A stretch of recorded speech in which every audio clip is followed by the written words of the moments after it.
C'est officiel. Comment ça, tu vas passer pour Alors, avant de commencer notre séance, je vais vous inviter à prendre quelques instants de réflexion personnelle. On va essayer de ne pas parler.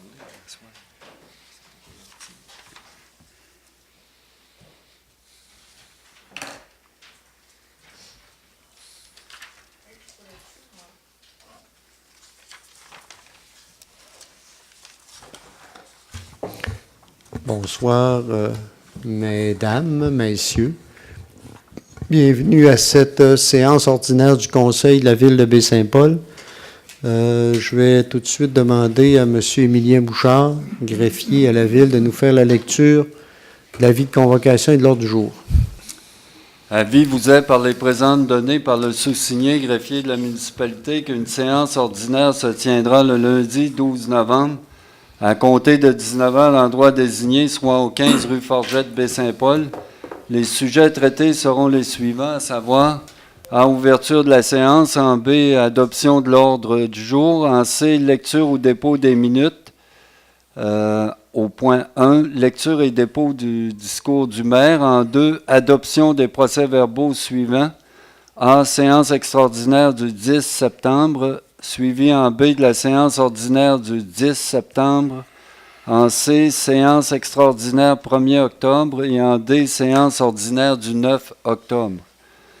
En D, règlement, consultation publique concernant la demande de dérogation mineure portant le numéro D 2018-20 pour le 31-33 rue Lavoie, suivi s'il y a lieu de son adoption. En 3, consultation publique concernant la demande de dérogation mineure portant le numéro D 2018-21 pour le 42 chemin du Relais, suivi de son adoption s'il y a lieu. En 5, consultation publique concernant la demande de dérogation mineure portant le numéro D 2018-22 rue Alfred Morin, suivi de son adoption s'il y a lieu. En 7, adoption du règlement R 707-2018 portant sur les compteurs d'eau. En 8, adoption du règlement R 710-2018 modifiant le règlement R 688-2017 intitulé « Programme de rénovation des bâtiments résidentiels » dans le but d'encourager l'amélioration énergétique, la sécurité et la salubrité, ainsi que la rénovation patrimoniale dans le cadre du programme Rénovation Québec, afin d'en modifier certains articles.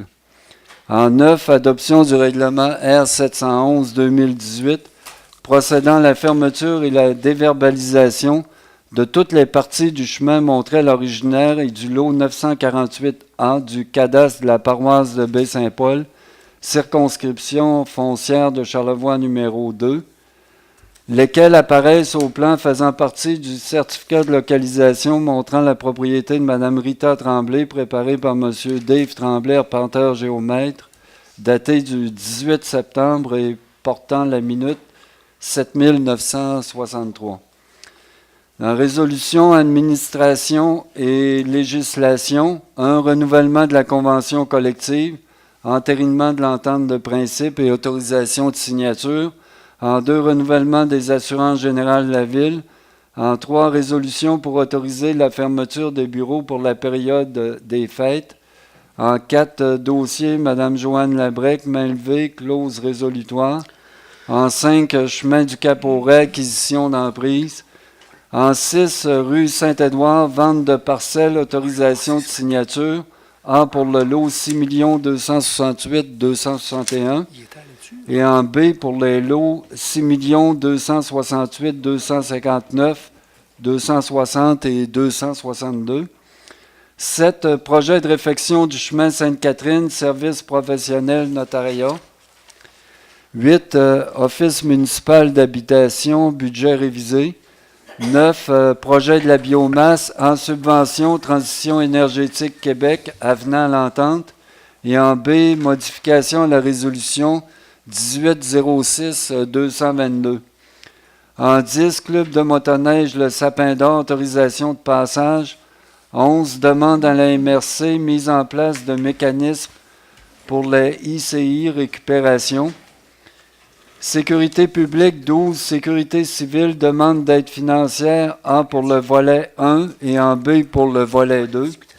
Voirie et hygiène du milieu, 13. Achat regroupé de l'Union des municipalités du Québec pour le carburant. En 14, secteurs Saint-Benjamin et Saint-Placide-Sud, réparation du pavage et traitement des fissures. En A, libération de la retenue. En B, résolution confirmant le coût réel et attestant la fin des travaux. En 15, développement René Richard, pavage, phase 3A, libération de la retenue. En 16, achat d'abrasifs pour la saison 2018-2019 et modification à la résolution 17-11-476. Le point 17, restauration des postes de pompage SP1 et SP2, adjudication de la soumission. En 18, formulaire de l'usage de l'eau potable 2017, engagement pour l'installation des compteurs d'eau. En urbanisme et mise en valeur du territoire, en 19, demande de permis en zone PIA, rue Alfred Morin, résidence de l'Estuaire, 3e bâtiment. En 20, demande à la Commission de protection du territoire agricole du Québec, aliénation et lotissement d'un lot et utilisation à une fin autre que l'agriculture, chemin Saint-Laurent. 21, demande à la CPTAQ, utilisation à une fin autre que l'agriculture, Saint-Gabriel-de-Pérou-Sud. En F, affaires nouvelles, délégation, demandes diverses. 1, le festif, édition 2019, diverses autorisations. En 2, marché de Noël, diverses autorisations. 3, comité, défi, parité, nomination d'une représentante. En 4, demande au ministère de l'Éducation et de l'Enseignement, report de la rentrée scolaire. En 5, Festibus, autorisation 2019. Suivi en G de la correspondance. En H, lecture des comptes de 25 000 et plus et adoption des comptes du mois d'octobre. Dépôt des rapports financiers au 31 octobre. En I, période d'intervention des membres du Conseil. Suivi en J des questions du public. Et en K, levée ou ajournement de la séance. Merci, M. Bouchard. Donc, je vais prendre une proposition pour l'adoption de l'ordre du jour. Je vais le proposer. M. Boudreau, appuyé de M. Fizette. Donc, on y va maintenant pour, en 1, donc c'est la lecture et le dépôt du discours du maire. Donc, que je vais faire immédiatement. Donc, Madame la conseillère, Messieurs les conseillers, chères concitoyennes et concitoyens, et chers concitoyens, le conseil municipal entreprendra ces jours-ci les travaux de préparation du budget 2019 en vue de son adoption à la séance extraordinaire du mardi 18 décembre 2018. Pour lancer ce travail, je crois important de tracer un portrait le plus juste possible de la situation financière actuelle de la Ville, de faire un bilan de l'année qui s'achève et de présenter certaines perspectives pour l'année 2019. D'abord, je souligne que, conformément à la loi 122, la liste de tous les contrats comportant une dépense de plus de 2 000 $ passés au cours de l'exercice 2018 avec un même contractant lorsque l'ensemble de ces contrats comporte une dépense totale qui dépasse 25 000 $ sera déposée sur le site Web de la Ville au plus tard le 31 janvier 2019. De plus, la rémunération des élus pour l'année 2018 est annexée à ce document qui sera aussi accessible sur le site Web de la Ville. Dans la préparation prochaine du budget, le règlement sur la rémunération des élus sera révisé suivant les derniers changements législatifs. Donc, retour sur l'état des résultats au 31 décembre 2017. Avant de présenter les principales réalisations de l'année 2018, rappelons-nous certains éléments significatifs des états financiers de l'année 2017 tels que présentés par la firme OB Anctil, Pichette et Associés en mai dernier. Dans ce rapport de vérification, on nous indiquait des revenus de 17 896 960 $ et des dépenses de 16 537 672 $ pour un surplus de 1 359 288 $. Après différentes affectations, le surplus accumulé de la Ville se chiffrait à 1 282 569 $, en hausse de 418 051 $ par rapport au montant disponible à la fin de l'année 2016. Nous disposons également d'un surplus affecté de 384 282 $. Le total des actifs financiers et non financiers étant de 18 912 $, en hausse de 4,3 millions par rapport à l'année 2016. La dette à long terme était de 39,6 millions, dont 1,5 million à la charge du gouvernement du Québec. Cette dette était en hausse de 1,1 million par rapport à 2016 et représentait 21 % des dépenses réelles de la Ville. Le ratio de la dette à long terme sur la richesse foncière était de 3,8 % en légère baisse par rapport à 2016. Les investissements de l'année 2017 s'étaient élevés à 5 millions de dollars, dont près de 50 % pour des travaux de réfection de rue et 1,1 million pour le complexe Maison-Mère. Bilan de l'année 2018. La Ville de Baie-Saint-Paul a vu se concrétiser de vastes projets d'infrastructure au cours des dernières années. La rue Saint-Jean-Baptiste, l'hôpital, le centre Pierre-Dupré, le développement René-Richard, le poste de distribution d'Hydro-Québec, les écoles Forget et Saint-Aubin sont autant de projets qui ont mobilisé nos ressources à différents niveaux. L'année 2018 a été marquée par une accalmie pour les projets d'infrastructure. Certains projets se sont complétés ou sont en voie de l'être. Nous avons d'ailleurs pu assister à l'inauguration d'un nouvel hôpital de grande qualité qui fait, je crois, la fierté de tous. Un projet nous tenant à cœur a sollicité nos ressources tant humaines que financières, le complexe Maison-Mère. Voilà un équipement de grande envergure au centre-ville de Baie-Saint-Paul qui mérite toute notre attention. Nous avons maintenant, après 2 ans d'opération, une meilleure idée à la fois des défis importants que pose ce projet en matière de gestion et de gouvernance, mais aussi, surtout, son potentiel de développement. Voilà un projet qui nous oblige à penser et agir collectivement, en continuité avec l'héritage des Petites Franciscaines de Marie. Même si l'année 2018 ne fut pas celle des grands investissements, il faut relever ceux qui auront des impacts importants pour l'avenir de Baie-Saint-Paul. Nous avons pu compléter la planification de travaux comme l'aréna ou le pavillon du Saint-Laurent, par exemple. Nous avons adopté une politique de protection du ciel étoilé et travaillons sur un plan paysage. Notre paysage étant une ressource naturelle de première importance. Nous terminons l'an 1 de la coordination du schéma d'incendie de la MRC de Charlevoix. Nous avons instauré l'inscription en ligne pour nos activités de loisirs et de culture, réactivé notre comité jeunesse et famille et signé un protocole d'entente avec le Musée d'art contemporain lié à l'acquisition de l'école Thomas Tremblay. L'érosion des berges reliée aux événements climatiques que nous vivons et à la topographie de notre territoire nous interpelle également. Les ressources à la fois des travaux publics, de l'urbanisme et de la sécurité publique, coordonnées par la direction générale, ont travaillé ensemble sur la réalisation d'un plan directeur des contraintes naturelles qui orientera nos actions au fil des prochaines années. Nous avons concrétisé le projet de ville à 40 km/h, adopté un plan de mobilité active en collaboration avec la commission scolaire et poursuivi le changement de la signalisation de nos rues. Notre service des travaux publics planifie des travaux d'amélioration de notre réseau d'égouts en conformité avec les exigences du ministère de l'Environnement et nos objectifs de développement durable. Il en est de même pour notre consommation d'eau potable. L'implantation récente de compteurs d'eau dans les entreprises et institutions figurant au plan directeur nous permettra de mieux évaluer notre consommation.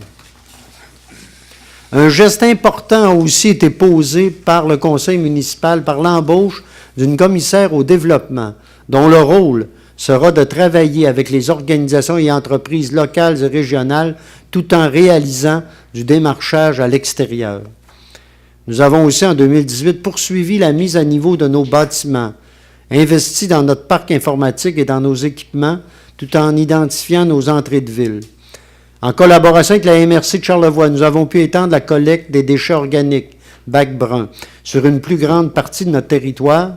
Et avec la réserve de la biosphère de Charlevoix, nous avons accrédité tous les bâtiments de la ville, ainsi que Maison-Mère, sous la bannière « Ici, on recycle ». Nous déposerons sous peu notre deuxième bilan de gaz à effet de serre, ainsi que notre plan de diminution pour lequel les citoyens seront invités à se prononcer. Nous sommes fiers d'annoncer que nous venons de signer une entente de 5 ans avec nos employés syndiqués avant même la fin de la dernière convention collective. Il s'agit d'une première pour la Ville. Je souligne que nous avons pu réaliser le tout en raison du grand climat de confiance établi avec nos employés. Indication préliminaire sur les résultats de 2018 après une vérification sommaire des opérations financières de l'année. Nous anticipons un surplus d'opérations pour l'année 2018. Orientation pour 2019. L'année 2019 verra fort probablement la concrétisation de la phase 1 de l'aréna de Baie-Saint-Paul et le début de la construction du pavillon du Saint-Laurent au Boisé du Quai. Nous attendons de connaître la volonté du ministère des Transports pour entreprendre les travaux de la rue Leclerc et ses environs, tout comme pour les travaux du chemin Saint-Laurent. Faisant suite aux travaux de démolition de l'ancien hôpital, nous devrons compléter la configuration de ce secteur de première importance du centre-ville. Nous devrons également planifier notre participation financière dans Maison-Mère en lien avec les locaux que la Ville ou ses partenaires occupent. Le projet de biomasse impliquant Maison-Mère sera au cœur des discussions et des engagements à venir pour la Ville. Nous devrons aussi réaliser des travaux sur nos stations de pompage du réseau d'égouts et nos étangs d'épuration. Nous compléterons le changement de la signalisation de nos rues et continuerons nos travaux d'amélioration de la sécurité de nos parcs et espaces verts et la mise à niveau de nos trottoirs et aménagements cyclables. Nous allons revoir la possibilité d'instaurer une forme de budget participatif en vue de l'année 2020. Tout ceci avec comme objectif de maintenir le taux de taxe à un niveau acceptable pour nos contribuables en respectant les politiques financières que nous nous sommes données au fil des dernières années. En terminant, je remercie pour leur présence active et la qualité de leur travail Mme Thérèse Lamy, M. Michel Fizette, Luc Goudreau, Michael Pilote, Gaston Duchesne et Ghislain Boilly. Vous avez démontré au cours de la dernière année tout l'intérêt que vous portez au développement harmonieux et durable de notre si belle ville. Je salue également le travail de M. Martin Bouchard qui sait toujours, comme directeur général, faire le pont entre le Conseil et l'administration avec doigté et rigueur. Je remercie nos employés qui s'investissent dans la réalisation quotidienne des opérations et contribuent à l'avancement des projets municipaux. Je tiens également à souligner l'engagement de tous les bénévoles qui s'impliquent dans différents comités ou dans l'organisation d'activités sportives, de loisirs ou de culture. Merci à nos partenaires qui travaillent au sein d'organismes offrant des services de qualité à notre collectivité. Donc, la Commission scolaire de Charlevoix, le CIUS, Forum Jeunesse, le Centre des femmes de Charlevoix, le Centre communautaire Pro-Santé, le Musée d'art contemporain de Baie-Saint-Paul, la Coop de l'Arbre, la COFEC, le Festif, les Petites Franciscaines de Marie, la Réserve de la biosphère et tous ceux et celles qui contribuent à améliorer notre qualité de vie. J'adresse aussi des remerciements à nos partenaires de la MRC, maires et employés pour leur ouverture à un développement régional concerté. Et à nos députés provinciales et fédérales, Mesdames Émilie Foster et Sylvie Boucher, ainsi qu'à leurs collaborateurs. En annexe, donc voilà, donc la rémunération des élus, je vais vous la donner ici. Donc, pour le maire, au niveau de la ville, la rémunération est de 37 951 et 68. L'allocation est de 16 476 $. À la MRC, la rémunération est de 5 232 et 96 et l'allocation de 2 616 et 66. Pour les conseillers municipaux, la rémunération est de 9 070 et 99 et l'allocation de 4 535 et 50. Voilà. Et pour la rémunération, je voulais simplement rapidement ajouter qu'il y aura une révision, qu'on est à travailler sur un projet de révision de la rémunération des élus en lien avec la décision du gouvernement fédéral d'imposer, maintenant, vous savez, il y a une allocation qui est normalement non imposable pour les salaires des élus municipaux, mais le gouvernement fédéral a décidé à partir de 2019 d'imposer l'ensemble de la rémunération des élus. Donc, il y aura, on est à travailler là, une proposition pour pouvoir venir compenser et remodeler là, la rémunération des élus. Voilà. Voilà pour le discours du maire. Il va être déposé. Je rappelle que maintenant, on n'est pas obligé de faire un discours du maire. Mais je pense que je trouvais important de continuer de le faire dans le sens où on vient établir certaines balises, se rappeler ce qui a été fait au cours de la dernière année. C'est sûr, on n'a pas tout nommé, là. Et aussi commencer à voir ce à quoi pourrait ressembler là, le prochain budget. Voilà. Maintenant, on passera au point 2 de notre ordre du jour. Un commentaire? Non. Non. C'est un dépôt. Je vous invite à réserver vos commentaires pour la période d'intervention des membres du conseil. OK? Ben si. C'est ce qui avait été dit ce matin. Oui, c'est ce qu'on avait dit à ce moment-là. OK? Ça va? Maintenant, adoption des procès. Donc, on passera au point 2, qui est l'adoption des procès-verbaux. Donc, suivant la séance, donc en A1, en 2A, la séance extraordinaire du 10 septembre 2018. Est-ce que j'ai une proposition? Je le proposerai. M. Boily, Je vais l'appuyer. appuyer de M. Goudreau. Maintenant, la séance ordinaire du 10 septembre 2018. Je le propose. M. Goudreau, secondé par M. Fizette. Donc, maintenant, en C, la séance extraordinaire du 1er octobre 2018. Je vais proposer. Madame Lamy. Je vais l'appuyer. Appuyé de M. Boily de sa voix de stentor. Il ne peut pas être contredit, M. Maire. Donc, en D maintenant, la séance ordinaire du 9 octobre Je vais le 2018. proposer. M. Goudreau. Oh. Qui le second, là, je ne sais plus. M. Fizette. Je pensais Ça s'attrape-tu, cette affaire-là? ou pas? de la compassion politique. Il n'y a pas de compassion politique. Non, c'est ça. Ah, J'ai pas compris. ça va. Maintenant, à l'ordre, messieurs. Donc, maintenant, en D, règlement. Donc, maintenant, on irait en D1 pour la consultation. Oui, madame. Monsieur le maire, est-ce que je peux vous faire une demande? Oui. On est ici, ma cliente et moi, pour un règlement qui est 21. Mais comme Oui. on est présent, qu'on est seul dans la salle, Oh, mais mon Dieu, vous auriez dû le regarder en premier. garder. Même si le conseil y consent, moi, vous êtes pour le point 21? 21. Le CPTAQ. Ben, écoutez, il n'y a pas de problème. Si le conseil y consent, on peut le ramener puis le traiter tout de suite. Là. Je pense pas que ce soit. On peut le faire. On va le faire. OK. Donc on passerait au point 21 de notre ordre du jour, qui est de la demande à la CPTAQ. Hein, c'est ça? Donc, pour l'utilisation à une fin autre que l'agriculture, ce serait, attendez un petit peu, on y arrive. Donc, ce serait en lien avec une demande de libération de retenue ici, CPTAQ, j'y arrive.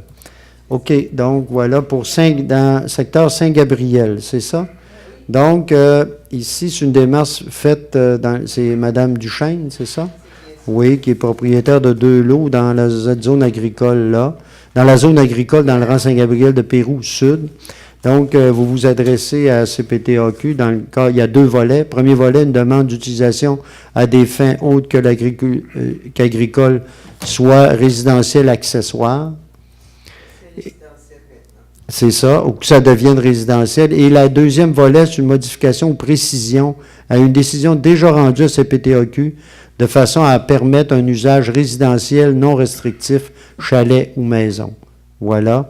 Et on en a discuté ce matin, puis si je me rappelle bien, la recommandation, c'était d'appuyer cette demande-là par le conseil municipal. Donc, je vais prendre une proposition pour appuyer. Alors, on a ici des des images, des photos là, du secteur. C'est avant la rivière. C'est avant la rivière. J'ai un autre terrain qui va jusqu'à la rivière. OK. Donc, non, mais je pense qu'on en a traité ce matin. On connaît bien le secteur. Et le conseil municipal a décidé d'appuyer, de donner son appui, parce que ça ne va pas à l'encontre de nos règlements. Donc, on va l'appuyer, le projet. Oui? Je me permets, Oui. ceux qui veulent acheter, parce que moi, je m'en Oui. vais avec.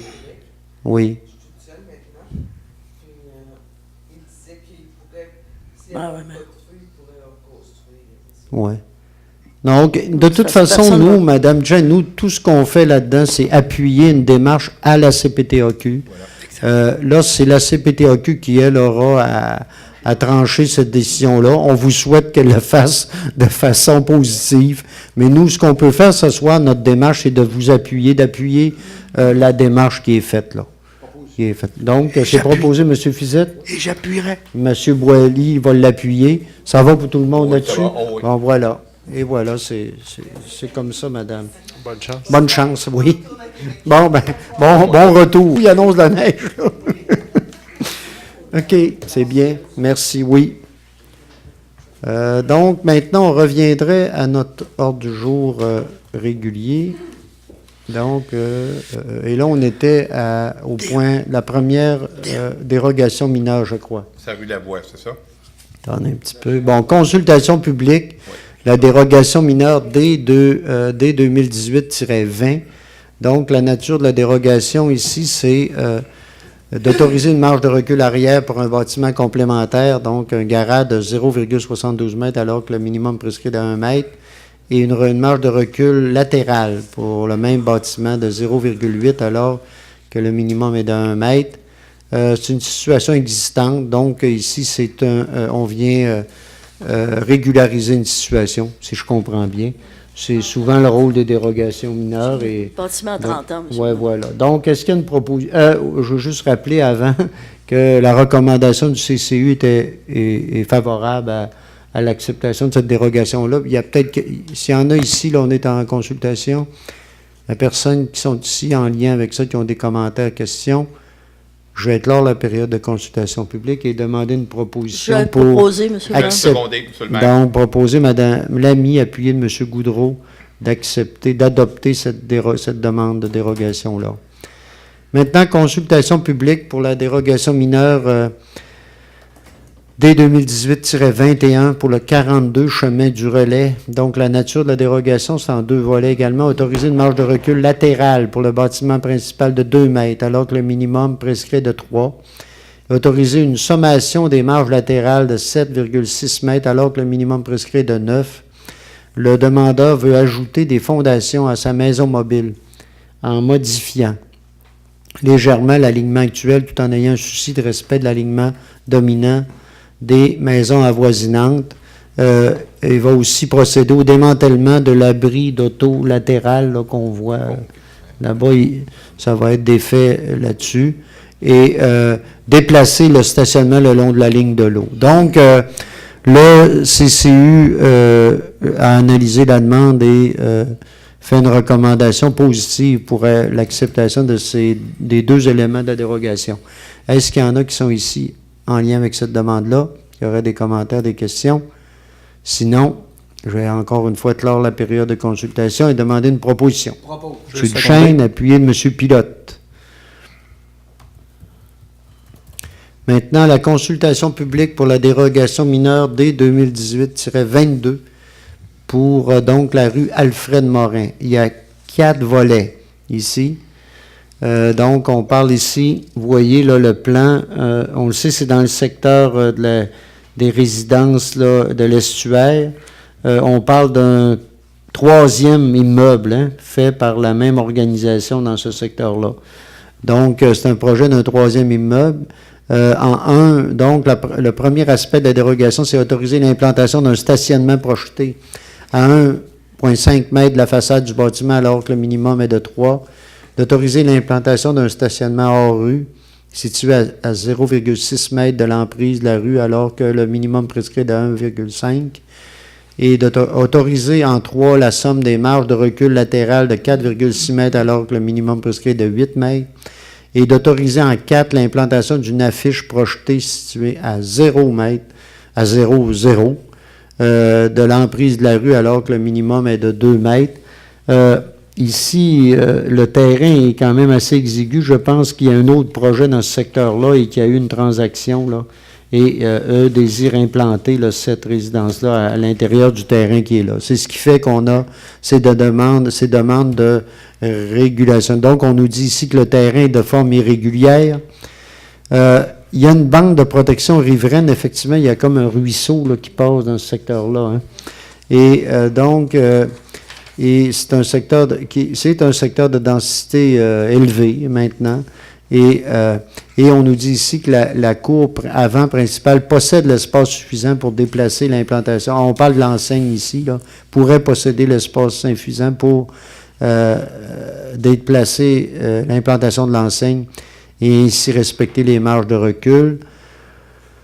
Donc, là, je vous parle ici on nous donne les membres du CCU qui vont, tantôt je vais vous dire, ils nous recommandent d'accepter 3 des aspects de la dérogation. Ça ne sera pas long, M. Fizette, je vais vous donner la parole. Et je finis l'explication. Ah oui, je l'avais vu. Mais ça ne sera pas long, oui. Puis, simplement compléter que le CCU fait valoir à travers ça, là, ces délibérations-là, qu'une réflexion, une modification des normes applicables à ce secteur serait souhaitable. Et donc, nous parle de la vision d'ensemble qui est faite un peu à la pièce. Donc, voilà. Mais, globalement, la recommandation du CCU, ce serait d'accepter 3 des éléments de dérogation, les 3 premiers, et nous recommande au Conseil de refuser la dernière, donc qui était l'enseigne là, à 0 mètre. Monsieur, on est en période de consultation publique. Est-ce qu'il y en a qui veulent s'exprimer là-dessus ici? Sinon, je vais laisser la parole à M. Fizette. Là. Oui, il me semble avoir lu déjà quelque part que dans ce secteur-là, il y aurait possiblement, ou enfin on soupçonnerait, des artefacts de souche autochtones. Est-ce que c'est concerné par ça? Est-ce que c'est dans ce coin-là? C'est au bord du ruisseau, de ce côté-là du ruisseau? Est-ce que on a soucié de ça? On n'a pas de signal de ça actuellement. C'est pas considéré comme une zone. Mais quand on a fait la rue, on n'a pas eu de remarques là-dessus. Là. Ouais. Puis, si en cours d'excavation, il y avait quelque chose d'observé, là. Il y a des mesures à ce moment-là. C'est déjà prévu. Okay, mais je rappelle que quand on a creusé la rue, puis les rues qui vont dans ce coin-là, il n'y a pas eu aucune... Non, c'est ça. On n'a rien... il n'y a pas eu de signalement là-dessus. Donc, je vais clore la période de consultation publique, revenir à l'adoption de la demande. Ce qu'on a discuté ce matin, c'est d'y aller selon la recommandation, mais si je me souviens bien, ce qu'on a discuté, c'est qu'il y aurait l'adoption, donc l'autorisation des 3 premiers éléments de la dérogation et qu'on n'irait pas, en fait, on inviterait le promoteur à rencontrer le service d'urbanisme pour s'entendre sur une proposition d'implantation d'enseigne et on viendrait là, on donnerait un délai, là, hein, on irait avec un délai pour le dernier élément. Donc, je ne sais pas, est-ce qu'on avait dit qu'on le refuserait? Bon, on disait qu'on le reportait. On le reportait le dernier événement. On reportait le dernier événement, si je me souviens bien. Oui. C'était le mot que je cherchais, c'était reporter. Au final, c'est ça, l'orientation. C'est ça, exactement. Donc, est-ce qu'il y a une proposition pour aller dans ce sens-là? Je vais le proposer, M. Fortin, et juste mentionner en ajout que le Conseil était unanime que la marge 0, c'était impossible. Là. Quand on est dans la marge 0, là, pour le déneigement ou tout ce qui va avec, c'est impossible. Donc, le Conseil mentionnait qu'il fallait trouver quelque chose, mais pour 0, impossible. Puis OK, donc j'ai une proposition là-dessus. Ça voudrait dire que dans le projet de résolution, il faudrait peut-être mentionner que c'est refusé à zéro, mais qu'il y a... Non, c'est pas refusé, c'est reporté. Si c'est refusé, c'est refusé. Ou si on reporte, on reporte. Mais on le reporte sur cet élément-là, mais il faut bien se rappeler, l'objectif de reporter, je le rappelle, c'était que les gens ne voulaient pas que l'organisation revienne avec une autre demande de dérogation mineure. C'est qu'on traiterait ce point-là, mais on va le traiter quand ils vont s'être entendus sur quelque chose d'acceptable. C'est bon. C'est sûr que si on n'arrive pas, ben là, on la refusera à ce moment-là. Bon, c'est correct. Comprenez? Absolument. Est-ce que j'ai bien saisi l'affaire? Tout à fait. J'ai un appui de M. Goudreau ici qui appuie tel que c'est. Non, il a secondaire. J'ai déjà un secondaire, M. Fizette. Mais je comprends que ça va pour tout le monde dans ce sens-là? Oui. OK. Maintenant, donc, on est maintenant l'adoption du règlement R707-2018 portant sur les compteurs d'eau. C'est un règlement dont on a déjà beaucoup parlé. Je rappelle simplement ici que la stratégie, c'est en lien avec la stratégie gouvernementale. Nous, on n'avait pas atteint les objectifs gouvernementaux au niveau de la gestion de l'eau potable et de l'usage. Donc, on nous incite à aller dans l'installation progressive de compteurs d'eau dans le secteur non résidentiel particulièrement. L'idée étant surtout de pouvoir mesurer. L'idée n'est pas de pénaliser actuellement, l'idée est de mesurer la consommation de ce qu'on pense être les principaux utilisateurs. On est déjà de toute façon en mode d'installation, là. C'est déjà commencé. Donc, avec l'ensemble des ICI, ce qu'on appelle les ICI, Industrie, Commerce et Institutions, et on va y aller aussi avec un certain nombre de résidences là, qui sont prévues. C'est la ville qui assume, en gros, là, l'achat et l'installation là, des compteurs. C'est ce qu'on vient, en gros, là, dire ici, là, hein, à moins que j'oublie des choses, mais là, je ne le lirai pas, mais je pense qu'en résumé, rapidement, c'est à ça que ça ressemble. Donc, est-ce que j'ai une proposition pour l'adoption du règlement? Je vais proposer, M. le maire. Madame Lamy, Je vais le seconder. c'est appuyé de M. Goudreau, et je ferai remarquer que plus loin à l'ordre du jour, on va adopter tantôt, on nous demande là, de nous engager à réaliser ça. Donc, tantôt, on va adopter tout ça. C'est quand même pas évident. Je veux juste souligner là, que c'est un règlement qui a demandé pas mal de travail à l'administration de pouvoir travailler ce règlement-là. Puis, c'est aussi un règlement, on a eu beaucoup d'améliorations avec avec quoi on était au départ. Ça pouvait nous coûter beaucoup plus cher. On a quand même pris des mesures intéressantes qu'on a négociées, je pense, et qui font là, qu'on arrive à quelque chose qui est assez acceptable et qui est même...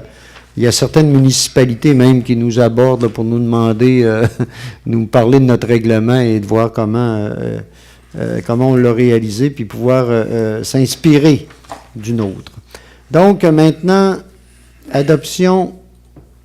M. Duchesne, ah non, je pensais, j'avais vu un geste, c'est beau, excusez.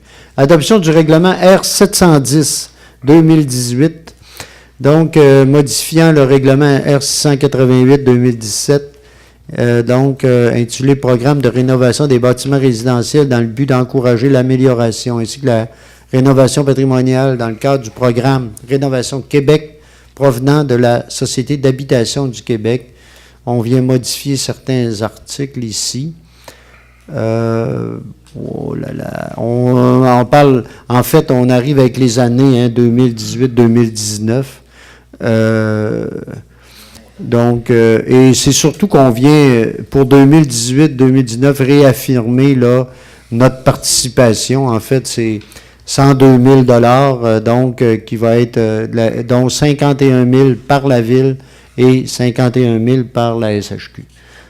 Donc, pour de la rénovation là, et la mise à niveau de certaines résidences selon un programme. Là, j'invite les gens à consulter le programme pour pouvoir s'inscrire là, à ce programme-là. Donc, est-ce qu'il y a une proposition? Oui. Monsieur Boilly, Oui, je vais l'appuyer, M. appuyé de Madame Lamy. Ça va pour ça?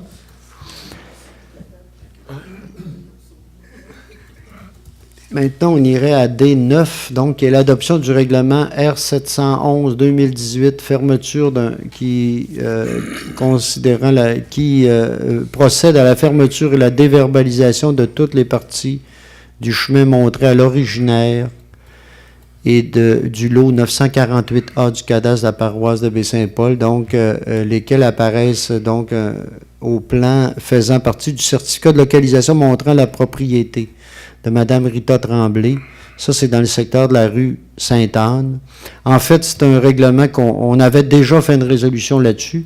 On vient le modifier parce qu'il y a eu il y a des détails, là. On avait déjà procédé, nous, à la fermeture, une portion de cet ancien chemin-là. Mais l'arpenteur, il y a certains changements au niveau des minutes de l'arpentage, là, qui nous demandent à revenir, mais c'est le même projet. Donc, est-ce qu'il y a une proposition? Je vais le seconder. C'est M. Duchesne. Là, je ne sais plus. C'est appuyé, M. Goudreau. M. Goudreau, ben oui, là. Maintenant, renouvellement de la convention collective. Donc, donc un point ici important dont je parlais tout à l'heure dans le discours du maire. Donc, c'est une réalité. Donc, on a entrepris l'objectif qu'on s'était donné. On s'est dit, pourquoi pas tenter de régler notre entente avec l'ensemble de nos employés syndiqués avant la fin de la convention. Et c'est fini, l'application se termine à la fin de l'année, cette année. Et ce serait assez impressionnant de pouvoir le faire. C'était quand même pas si évident. Et après quelques semaines de négociations, on en est arrivé à une entente qui a été, vous l'avez vu, je pense, entérinée, ratifiée par les employés. Nous, ce soir, on va faire la résolution là, pour compléter, d'entériner cette entente-là. Donc, en gros, là, il y a toute la question des salaires. C'est une convention qu'on a dit sur 5 ans, à partir de 2019. Au niveau, le point saillant, je pense, c'est la question des salaires, qui serait des augmentations de 2% pour les 2 premières années de la Convention et de 2,6% pour les 3 dernières années de la Convention. Pour le reste, il y a des ajustements au niveau du régime de retraite. Certaines primes également qui étaient là depuis plusieurs années, qui sont ajustées, les primes pour les gardes, entre autres, là, et autres choses, puis de soir et autres. Et donc, en gros, c'est ça. M. Bouchard, peut-être ajouter, parce que vous avez participé activement Oui. à cette négociation-là, oui. Alors, ben oui, vous l'avez bien résumé. Il y a des accommodements aussi au niveau de l'horaire de travail, Oui, de ce côté-là, avec on le sait, avec les besoins de conciliation famille-travail, alors on continue de le travailler dans ce sens-là. Puis des ajustements au niveau de certaines primes, comme vous disiez, là, principalement, notamment au niveau du régime simplifié de retraite, où là, il y a eu une indexation là, de 0,5 %, avec une part additionnelle que doit fournir l'employé à 0,25 %. Dans l'essentiel, ça tourne autour de ça. Il y a eu quelques ajustements aussi par rapport à certaines occupations, Oui. pour tenir compte des nouvelles exigences de l'emploi, puis avoir une rémunération qui est en fonction des exigences du poste. Alors, ça a été une bonne ronde de négociation, puis on est bien satisfait de pouvoir effectivement paraffer une première entente dans l'annale de la ville. C'est la première fois qu'on réussit à s'entendre sur un pacte avant même l'expiration. Alors, voilà. Non, oui, ça mérite d'être souligné. C'est intéressant, je pense. Et moi, avant de l'adopter, on va l'adopter, mais souligner le travail, M. Bouchard, votre travail, le travail de M. Duchesne également, qui était sur l'équipe. Je sais que Luc aussi a participé. Luc aussi a participé sur l'établissement des grandes, mais ceux qui ont négocié directement, M. Bouchard, M. Duchesne, saluer le travail qui a été fait et Je pense que ça mérite là, qu'on puisse le souligner. Puis je pense que c'est une bonne nouvelle là, à l'aube du prochain budget aussi, parce que ça nous permet, nous, de pouvoir planifier là, Oui, c'est ça. au cours des Et prochaines comme le années. comité était petit, Monsieur le maire, si vous le permettez, ben vous y avez Ah, puis il y a participé aussi au Marie-Claude début. aussi qui est avec Et nous. Marie-Claude, c'est ça. Marie-Claude Girard Girard, aussi qui est avec nous, qui a effectivement. été C'est beaucoup au important de soutien, le là, souligner puis, comme oui, tout à soutien fait, tout à fait. tout au long du travail là-dedans. Donc, voilà. Monsieur le maire, ce qui est Oui. encore aussi très intéressant, c'est une convention qui respecte la capacité de payer des contribuables. Je pense que c'est vraiment important parce que ça n'a pas été signé à n'importe quel prix. Mais moi, même si au début j'ai fait partie de l'équipe de négociation, je félicite tous les intervenants dans le dossier, même sur le plan syndicat, parce que tout le monde a mis l'épaule à la roue pour en venir à une entente. Ça a été une négociation raisonnée. Voilà. Ça va, est-ce que... Moi, j'ai juste un Duchesne? élément à rapporter. Oui. Vous l'avez bien mentionné, M. Fortin. Ce Oui. qui est important pour nous, comme conseil, c'était de savoir connaître les coûts en fonction des budgets qu'on aura à faire dans les prochaines années. Donc, pour nous, on ne va pas dans l'inconnu. On sait vers où on se dirige et on sait quels sont les montants qu'on devra allouer aux augmentations salariales. Donc, c'est pas anodin. Donc, on fait nos budgets en fonction de ces paramètres-là qui deviennent importants. Donc, pour nous, c'est avec satisfaction. Et je remercie l'ensemble des partis, y compris le syndicat qui a travaillé, comme M. Bouchard le mentionne, de façon raisonnée. Puis, c'est peut-être important aussi de dire que dans des négociations comme ça aussi, il faut voir notre capacité concurrentielle parfois aussi. Hein. Ah ben oui. Maintenant, de plus Ça en en fait plus. partie, oui. Et, tu sais, il faut être capable de garder notre compétitivité aussi. Et je pense là-dessus, hein, on est en lien, Madame, entre autres, le travail de Madame Girard, souvent, c'est d'aller voir, Faire des de voir, de contrastes. se comparer avec d'autres à toutes sortes de niveaux. Et ça, je pense, ça permet là, d'arriver à des discussions, là, je pense, à des résultats intéressants. Ça va là-dessus. Est-ce que j'ai une proposition? Je propose. M. Goudreau, appuyé de M. Fizette. Vous vouliez ajouter, M. Fizette? Ça va? OK. Maintenant, renouvellement maintenant des assurances générales de la Ville. Donc, on a eu, ici, on a un montant de la prime cette année de 253 540 $. Donc, ça inclut la prime pour Maison Mère, là, qui est de 58 912 $. Donc, l'accommodation générale est d'environ 3 pour les municipalités. Mais ce qui est important de rappeler aussi, c'est qu'on a eu droit à une ristourne pour l'année 2017 de 14 926 $. Vous savez, on est avec la mutuelle des municipalités du Québec là-dessus pour l'ensemble de nos assurances. Donc, est-ce qu'il y a une proposition? Je vais proposer, M. le maire. Madame Lamy, Je vais le seconder. appuyé de M. Goudreau. Donc, maintenant, au point E3, donc, la résolution pour autoriser donc la fermeture. Comme à chaque année, on arrive de la période des fêtes. À chaque année, on prend une période une pause, donc, qui est possible. Et la pause, cette année, ce qu'on propose, c'est à compter du vendredi 21 décembre, donc, et à 16h30 jusqu'au 4 janvier inclusivement. Donc, le retour au travail se ferait le lundi 7 janvier 2019. Donc, est-ce qu'il y a une proposition? Propos. M. Duchesne, Je vais le seconder. appuyé de M. Goudreau. Maintenant, ici, on arrive au point dossier Joanne Labrec, main levée, clause résolutoire. Donc, ici, on parle d'un dossier dans le secteur... Cap-au-Corbeau. Cap-au-Corbeau Sud. Sud. Oui, voilà. Et ici, le notaire, c'est une demande du notaire qui nous demande une résolution pour signer un document relativement à la clause résolutoire prévue. Donc, dans le cadre de cette discussion-là, vous savez, c'est il y a eu toute une discussion sur l'implantation d'un terrain. En fait, vous voyez, là, il y a un chemin, il y en a deux, hein? Y a-tu un ou deux? Un terrain, hein? Ça touchait là-bas. un terrain.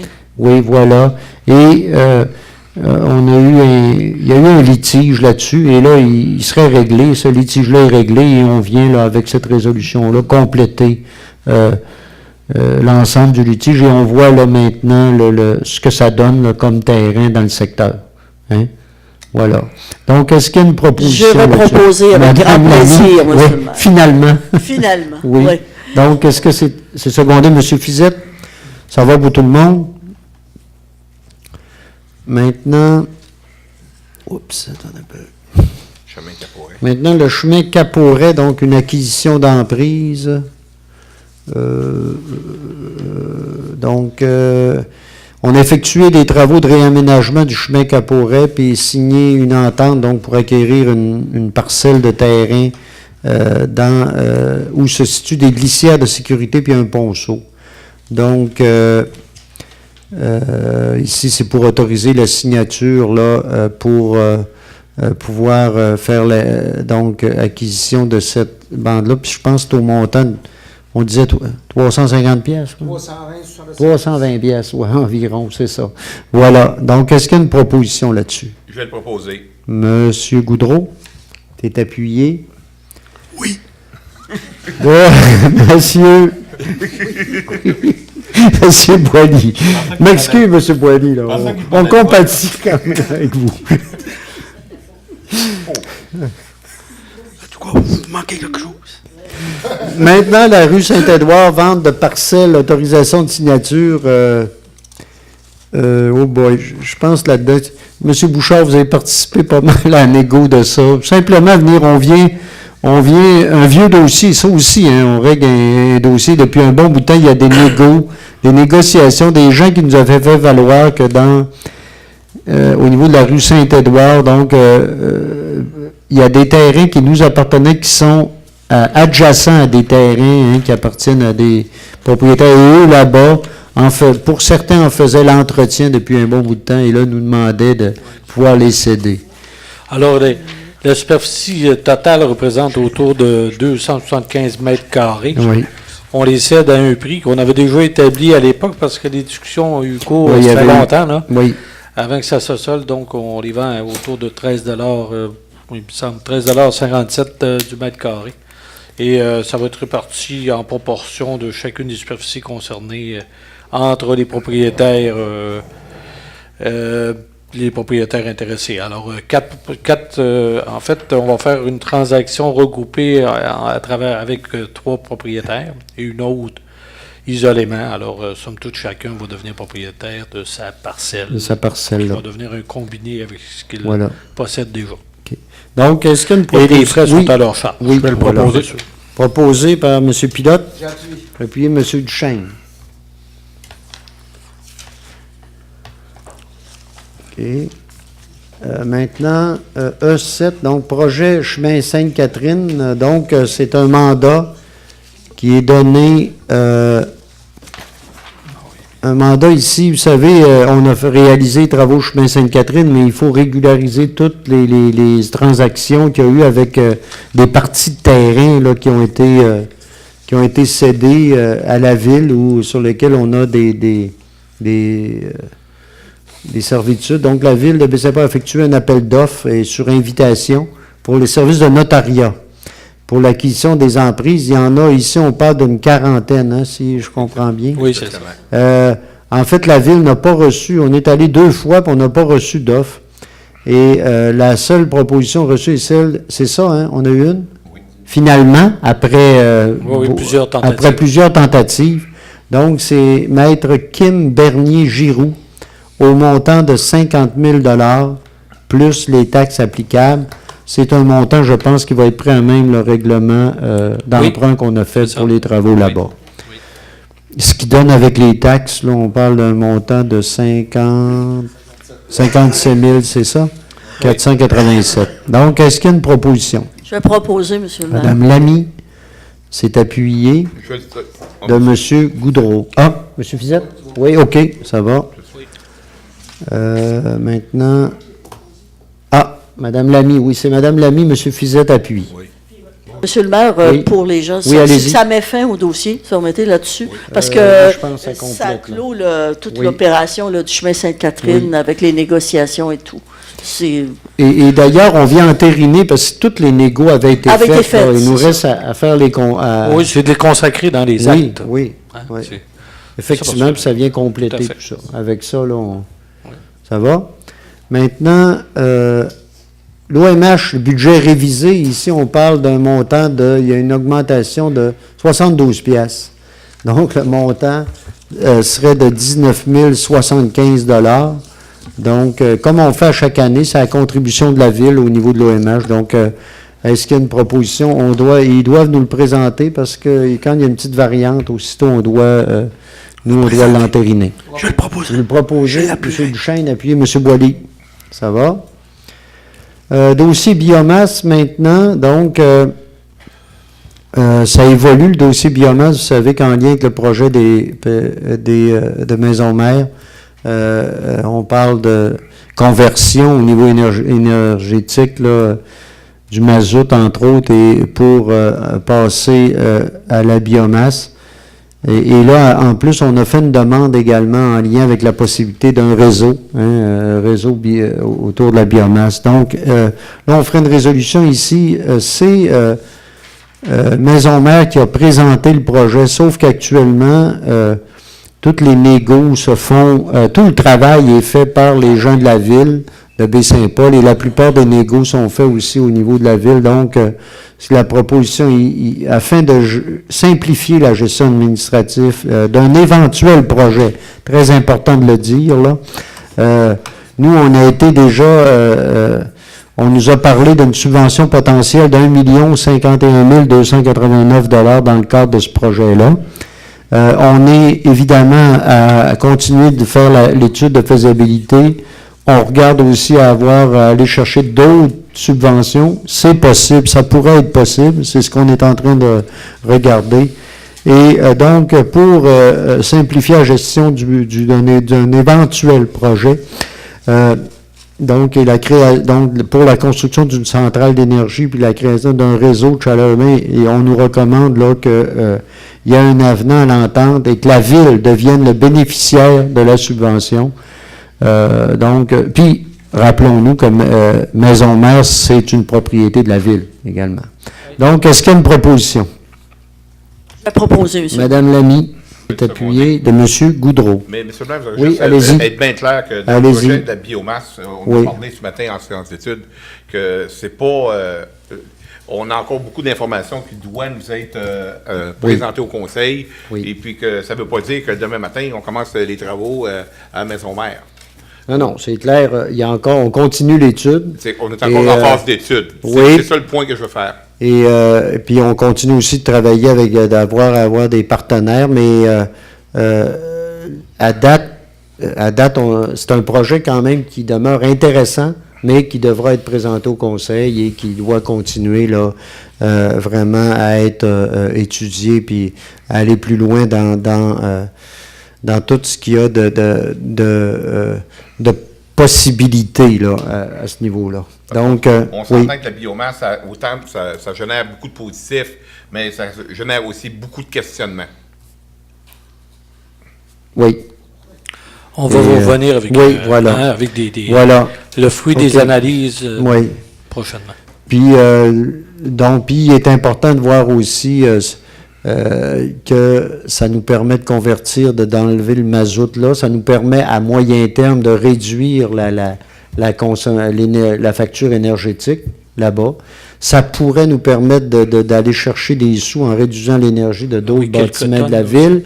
Puis, à la question des gaz à effet de serre que ça nous fait récupérer. Puis, c'est sûr, il y a la possibilité d'avoir d'autres aussi partenaires. Et ça, je pense que ça va être fondamental. C'est important de pouvoir aller vérifier ça.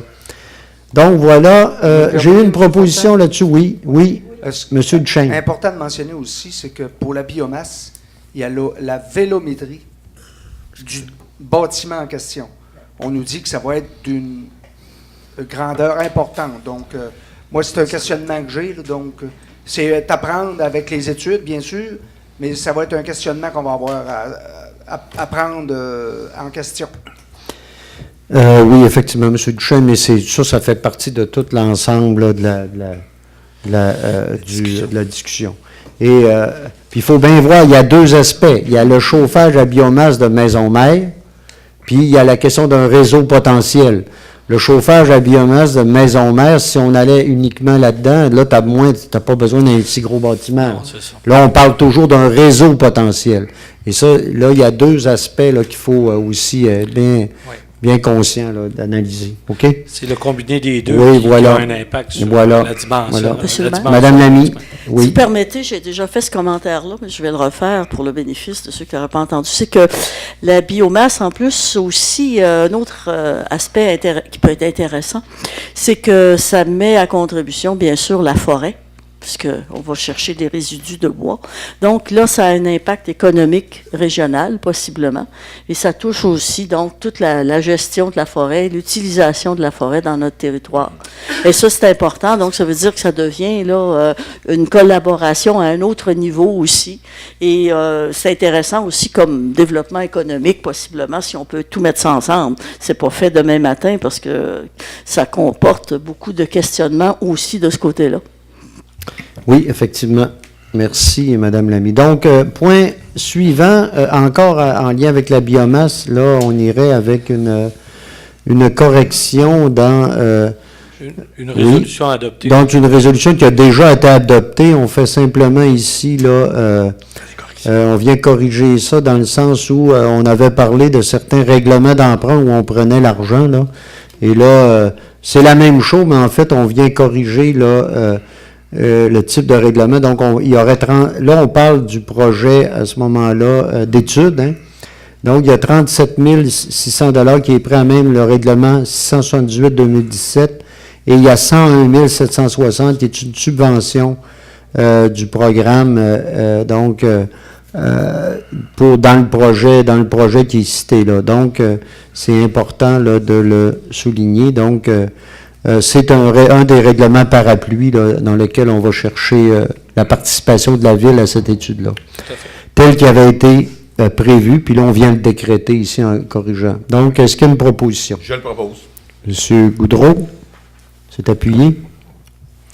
Je vais l'appuyer. De M. Boilly. En plus, ils veulent vous faire parler, M. Boilly. Je sais. C'est sa soirée.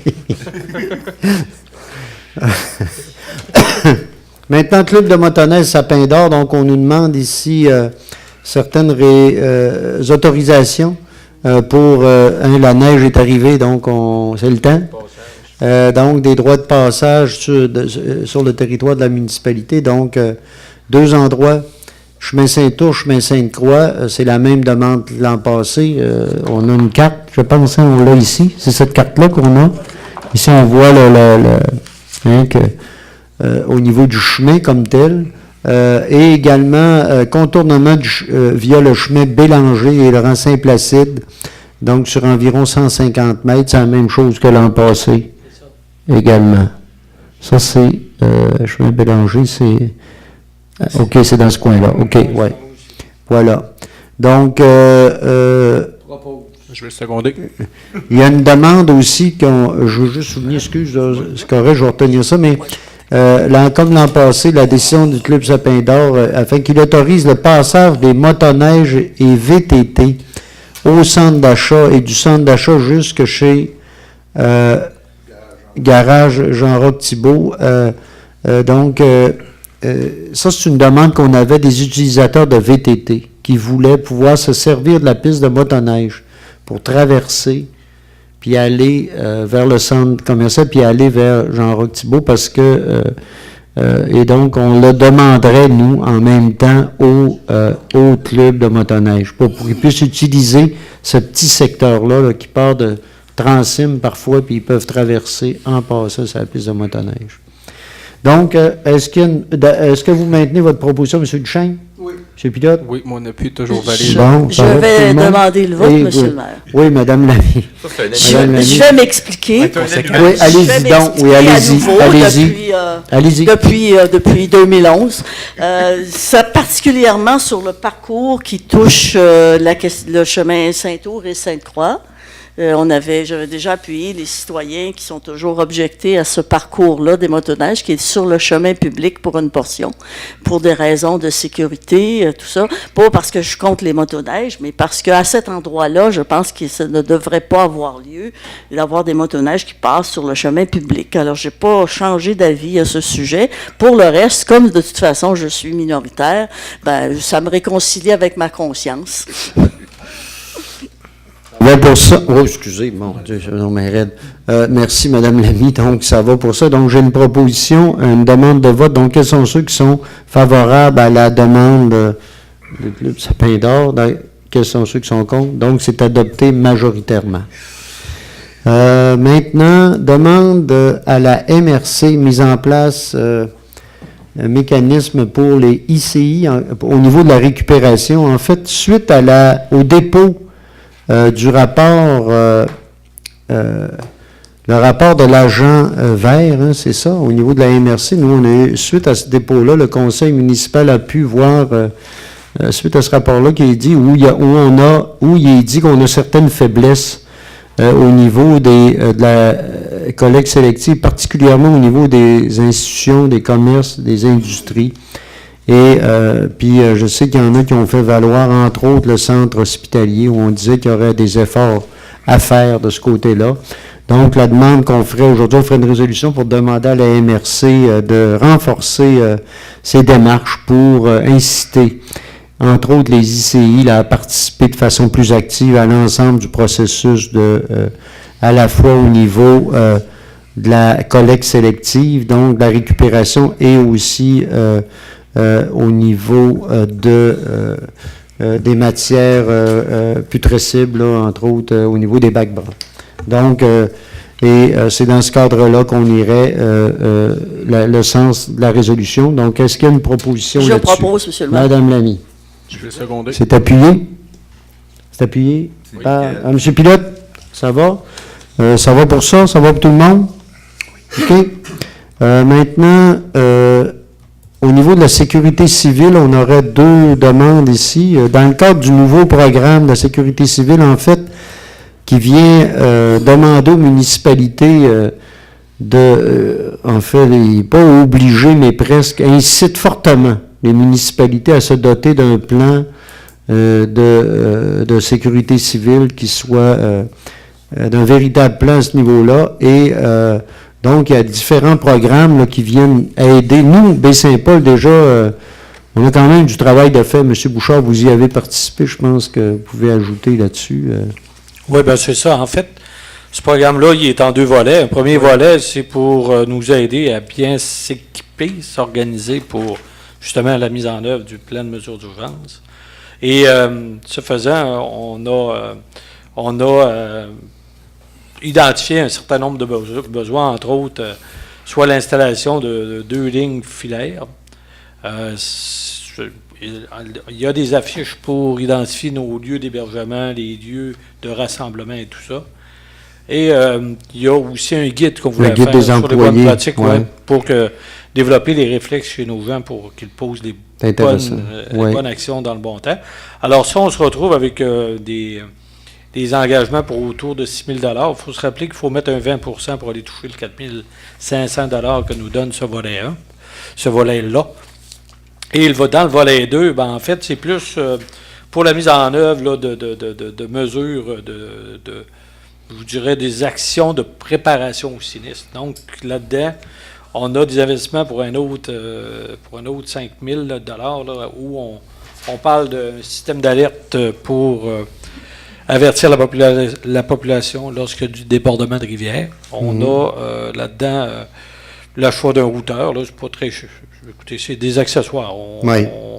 On va améliorer notre équipement là, pour faire en sorte qu'on soit encore mieux préparé, mieux équipé pour faire face à des situations qui pourraient survenir sans avis. Mais, et puis, quand tantôt, je disais qu'on nous incite assez fortement à pouvoir, même si nous, on a travaillé déjà depuis un petit bout là-dessus, mais ça se pourrait, tu sais, vous savez, ça va peut-être, quand on va avoir des sinistres, puis qu'on va avoir des réclamations, des choses de genre, ça risque d'être lié avec l'adoption des plans de mesures de sécurité civile. Là. Et là-dedans... Plans de mesures d'urgence, entre C'est autres. ça. Et dans l'aide qu'on va recevoir, on prévoit des exercices là, vraiment Oui. par mission pour faire en sorte que tout le monde s'approprie bien les rôles et responsabilités qu'ils ont en matière de situation où les mesures d'urgence, les mesures sont déclarées. Donc, Alors, c'est très important qu'il y ait des mises à jour, de fait. Hein. Les plans de mesures d'urgence, parfois, là, il faut que ça soit continuellement mis à jour pour s'assurer là, que quand il arrive quelque chose, qu'on soit prêt. C'est ça. Alors, il y avait un peu d'aide de disponible et donc on y souscrit. Donc, pour le volet 1, est-ce qu'il y a une proposition? La demande qu'on fait dans le cadre du volet 1. M. Goudreau? Je peux l'appuyer. Appuyé de Mme Lamy. Maintenant, pour le volet 2. Proposition? M. Fizette? Oui. C'est appuyé. M. Goudreau? Ça va pour tout le monde là-dessus? Je veux juste ajouter... Oui, allez-y, M. Fizette, oui.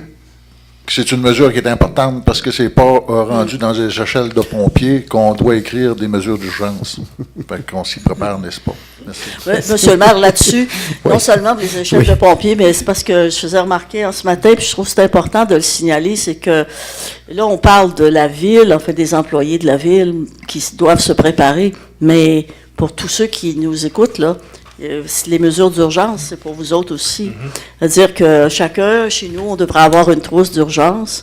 On doit se préparer. Vous voyez ce qui se passe en Californie, où les gens demandent aux gens d'évacuer, les gens ne sont pas prêts, refusent, etc. Alors, on ne souhaite pas que ce genre de catastrophe-là arrive ici, mais néanmoins, dans le changement climatique que nous vivons, il y a toutes sortes de choses qui peuvent se produire. Alors, c'est pas uniquement la ville administrativement qui doit se préparer, mais tous les citoyens doivent avoir une trousse d'urgence au moins et si on n'a pas à s'en servir, ben tant mieux. Merci, Mme Lamy. Message passé. Donc, maintenant, achat regroupé de l'UMQ au niveau des carburants. Donc, comme on le fait dans d'autres niveaux, cette possibilité-là nous est offerte par l'UMQ de pouvoir se regrouper avec d'autres municipalités pour augmenter notre pouvoir d'achat et donc avoir des possiblement meilleurs prix. Donc, est-ce qu'il y a une proposition? Je vais le proposer. M. Goudreau? Appuyé. M. Fizette. Maintenant, secteur Saint-Benjamin, donc, vous savez, on a fait des travaux d'amélioration au niveau du secteur Saint-Benjamin, le chemin Saint-Benjamin qui est dans le secteur Saint-Placide, en fait, qui relie Saint-Placide sud avec Petite-Rivière-Saint-François et la route 138. Donc, on irait maintenant, c'est la libération de la retenue au montant de... 58 706 Et voilà, 58 706 Donc, est-ce que... Oui, il est là. OK. Donc, est-ce qu'il y a une proposition là-dessus? Hop, M. Goudreau, c'est appuyé de... M. Duchesne? Oui. Oui, OK, ça va. Dans mon secteur. OK, oui, c'est vrai. Donc, et c'est un plus dans ce secteur-là. On sait qu'il y a encore un petit secteur à compléter. Maintenant, je comprends que M. Duchesne va revenir là-dessus bientôt.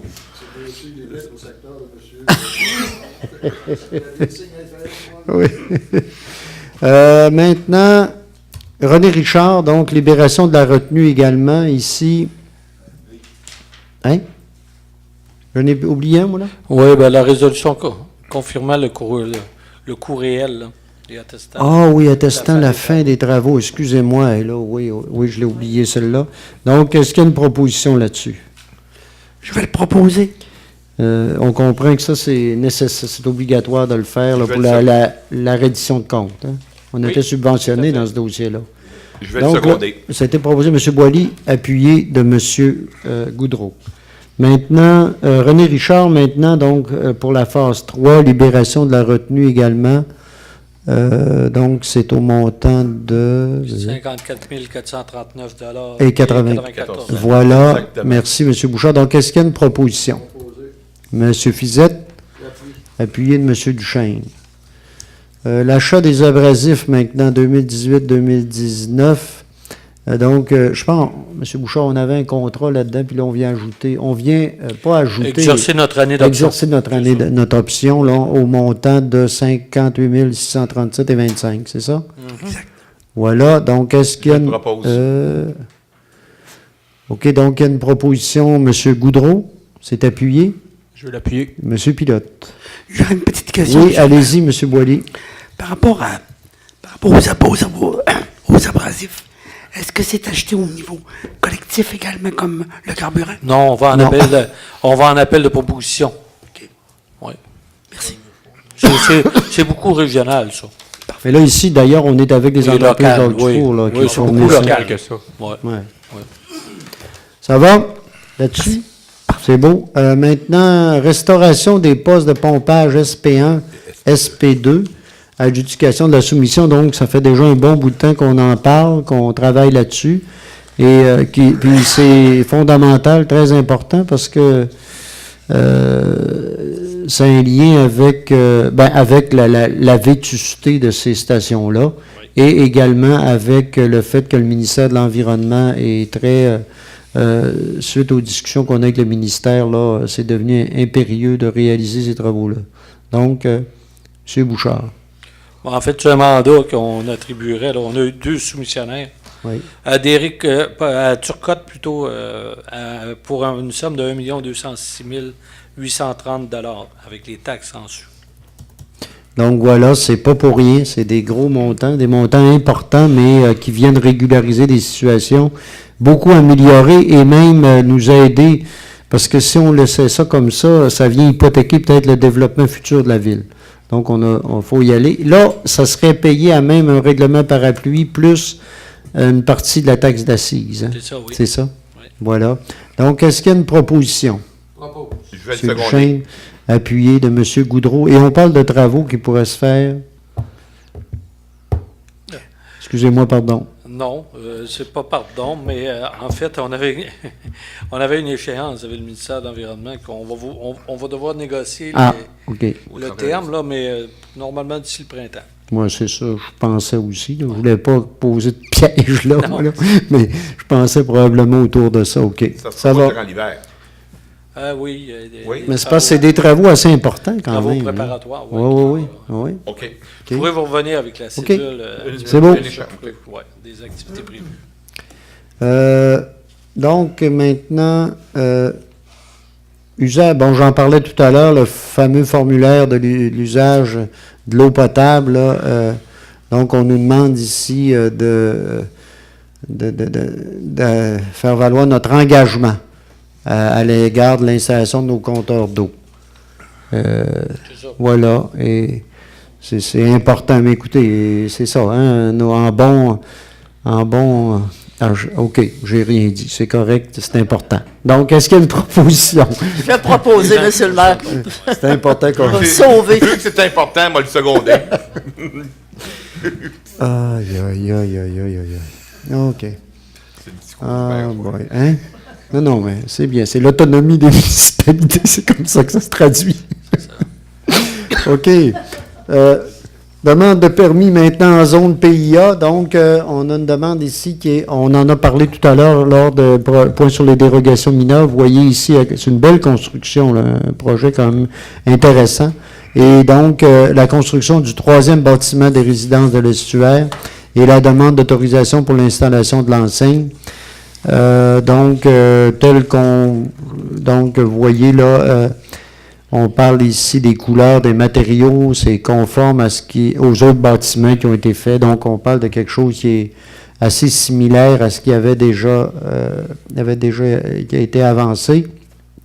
Donc, la recommandation du CCU là-dessus, c'est il nous recommande au Conseil d'accepter le projet là, de construction tel que présenté, mais on nous recommande de refuser la question de l'enseigne. Ici, on peut le faire parce que ça n'a pas la même implication. Donc, est-ce qu'on est prêt à avoir une résolution dans le cadre de ce que je viens de dire, donc on accepterait le projet de construction et on refuserait la question de l'enseigne? Oui, mais on irait selon la recommandation du CCU. Donc, est-ce qu'il y a une proposition d'aller dans ce cas? Je vais proposer, monsieur. Madame Lamy, M. Fizette l'appuie. Maintenant, demande d'aliénation au niveau de la CPTAQ en 20, donc, non, celle-là, on ne l'a pas faite.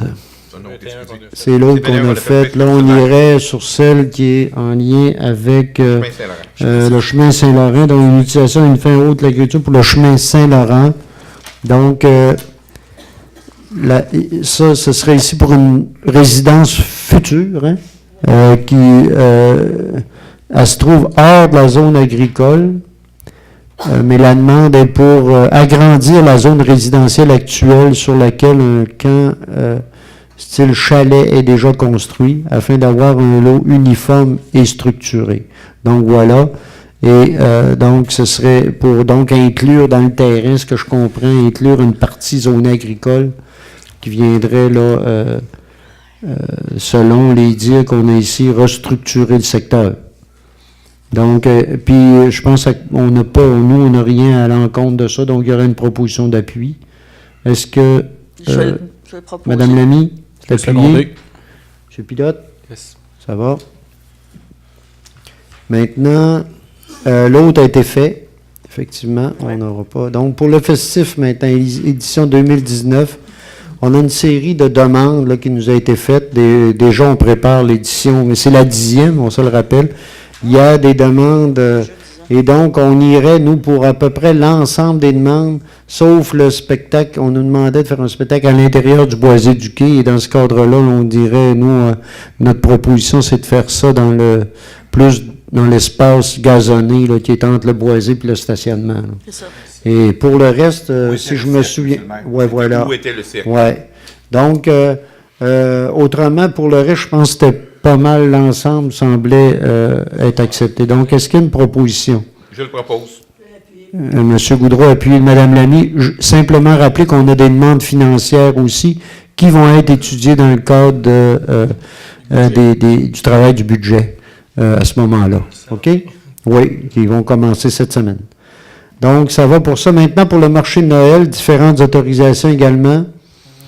Donc, est-ce qu'il y a une proposition? Je vais le proposer, M. le maire. M. Goudreau, c'est appuyé. M. Fizette. Ça va pour tout le monde? Maintenant, comité défi parité. Il y a eu une rencontre entre des gens qui travaillent là-dessus au niveau de la région de la Capitale-Nationale et au niveau du Québec. Et donc, qu'on nous demande ici, à la MRC, de pouvoir créer un comité parité. En fait, le défi parité, c'est l'objectif d'aller chercher la parité au niveau des conseils municipaux, à tout le moins la parité, hein, au niveau des conseils municipaux, et également au niveau des différents comités, des différentes organisations paramunicipales. En fait, l'objectif, en gros, c'est de faire qu'il y ait plus de femmes qui s'impliquent à ce niveau-là, qu'on atteigne la parité et même au-delà, mais qu'il y ait au moins plus de femmes qui puissent encore le faire. Donc, on a... On va. Devinez. Il y a 5 axes d'intervention qui sont considérés, puis ça va être un comité MRC. Et donc les 5 axes, c'est la gouvernance, la municipalité comme employeur, les services offerts aux citoyens et aux entreprises, les communications, et 5, les femmes moteurs de développement économique. Et on a Madame Lamy, avec grand plaisir, a accepté de faire partie du comité. Donc, je prendrai une proposition pour la déléguer. Je propose. Monsieur Legault, est-ce que c'est appuyé? Il y a une demande de vote. Donc, il y a quelqu'un qui appuie? Monsieur Boily, oui, c'est correct. Vous êtes revenu à des meilleures conditions. OK. Ça va là-dessus. Donc, merci, Mme Lamy, d'accepter de travailler là-dessus. Attendez de voir les résultats. Merci. OK. Oui, M. Fizette. Moi, je veux juste ajouter, il y en a été question ce matin, là, que c'est plus un appel là, de la compétence féminine qu'un appel du sexe féminin pour faire partie là, paritairement là, aux différents comités. Les deux vont ensemble. Dans notre cas, les deux vont jouer à l'agréable. Madame Lamy va transporter le message au niveau du comité. Donc, voilà. Donc, maintenant, une demande. On a eu une demande de l'île aux Coudes, de la municipalité de l'île aux Coudes au niveau, une demande qui est faite pour demander au ministère de l'Éducation et de l'Enseignement supérieur du Québec une rentrée scolaire qui s'adapte au tourisme. Donc, qui soit retardé et qui soit mieux aménagé en lien avec ça. Et ce qu'on ferait, nous, non seulement on l'appuie, on va appuyer l'ILOCODE évidemment, mais on la ferait nôtre, cette résolution-là. Nous aussi, on le demanderait, on le sait, on a beaucoup, à Baie-Saint-Paul, il y a eu on a, surtout à un moment où là, la main-d'œuvre est encore, les problèmes de main-d'œuvre sont plus importants encore. Hein, ça devient quelque chose qui est pour nous aussi qu'on considère comme quelque chose d'important. Donc, on ira avec notre résolution à la fois pour appuyer, puis aussi pour faire la demande nous-mêmes aussi à ce niveau-là. Donc, est-ce qu'il y a une proposition? Je vais le proposer. M. Goudreau, qui est appuyé? Je vais l'appuyer. Monsieur Pilote. Maintenant, le Festibus, autorisation de 2019, encore là, on se prend de bonheur à ce moment. On va. Donc, pour le Festibus, vous savez ce qu'est le Festibus, hein? C'est ces chevaux qui se promènent dans le village depuis quelques années maintenant avec la voiture également. Donc, c'est maintenant une activité qui est devenue quelque chose qui est quand même, qui prend sa place. Et M. Fortin nous fait certaines demandes. Et nous, on irait, à dire oui, on est prêt à ce que l'activité se continue, mais on irait avec certains critères, certaines attentes. Là. Donc, ce qu'on irait ici ajouter, il y aurait des éléments qu'on viendrait ajouter ici, là, qui sont faits suite à différentes discussions qu'on a eues et avec des situations qu'on a remarquées au cours des dernières années. Donc, il y aurait, donc le cheval doit boire à chaque heure. Donc, il faudrait prévoir des endroits d'ombrage pour les chevaux, interdiction de circuler à plus d'une température ressentie de 28 degrés Celsius. Chaque cheval devra être muni d'une couche fonctionnelle en tout temps. Donc, voilà ces quatre conditions ici qui vont lui être transmises et dans lesquelles on pourra lui émettre des avis puis lui demander de se conformer. On va lui donner 48 heures à ce niveau-là. Donc, est-ce qu'il y a une proposition d'aller dans ce sens-là? Le respect du parcours aussi, je crois. Oui. Du circuit. On va rajouter à la fin de ce match. Ah oui?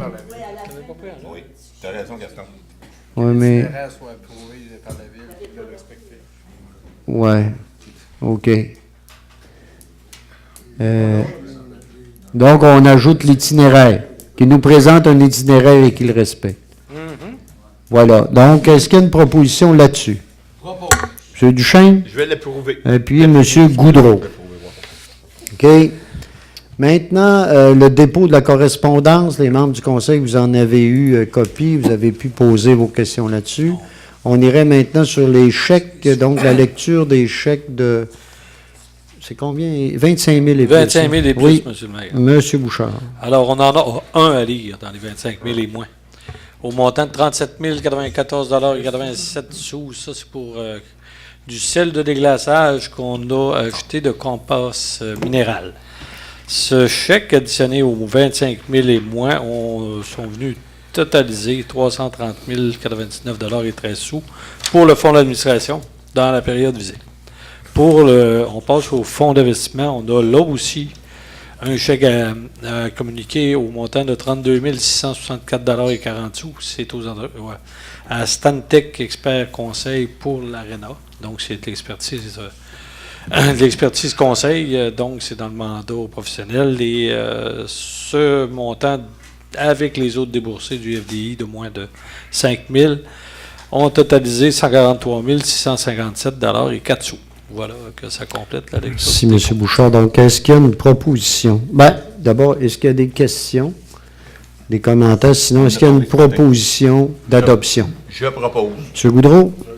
Appuyé, M. Fizette. Maintenant, je serai à la période d'intervention des membres du Conseil. Donc, Un rapport financier, M. le maire?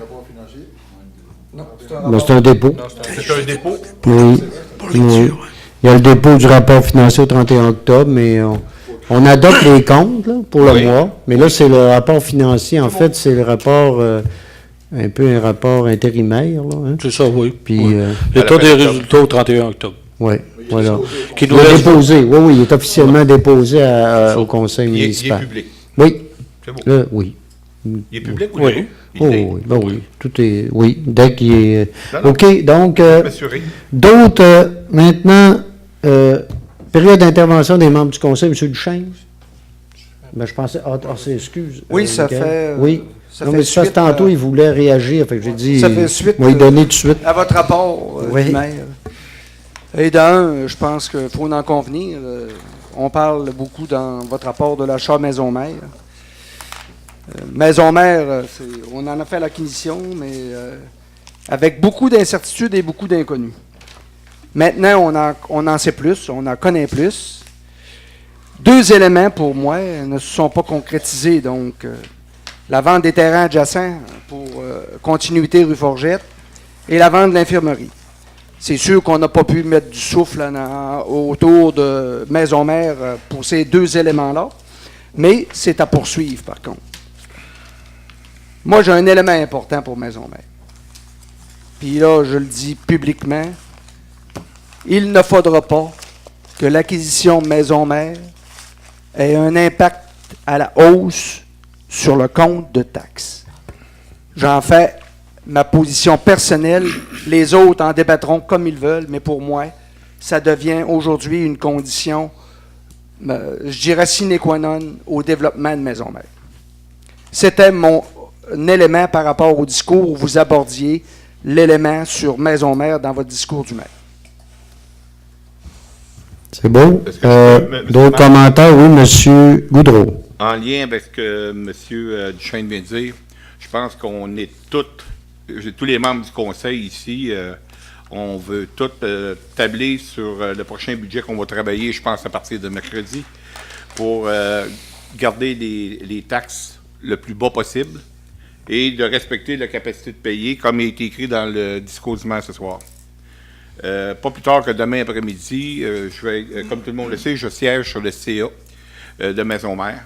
Et puis, on est à profiner, je pourrais dire un plan de redressement où tous les postes, les coupures possibles sont évalués. Et puis, on est tous conscients que Maison-Mère représente un gros défi. C'est bien sûr qu'on a mis 1,4 million depuis le début de l'aventure. Oui, c'est ça, M. le maire. Et, exactement. Et puis, c'est bien sûr que de penser que l'année prochaine, ça va être à coup nul, je pense que c'est un peu rêver, un petit peu avoir la bulle rose. Mais je peux vous dire que comme membre du CA de Maison-Mère, quand je suis assis là-bas, là, et puis que on nous interpelle sur autant les dépenses. Moi, j'ai mon chapeau de conseiller municipal et j'ai mon chapeau de citoyen. Et puis, c'est sûr qu'il n'y a pas personne qui pouvait prédire ce qu'on traverse aujourd'hui.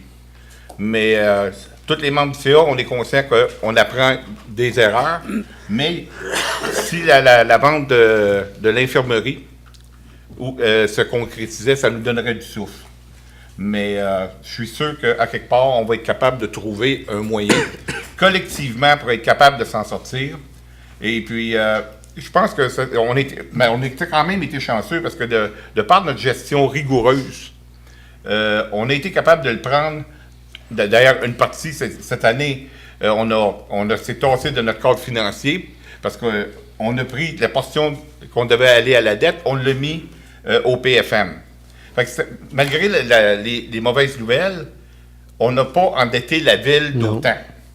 On ne l'a pas endetté.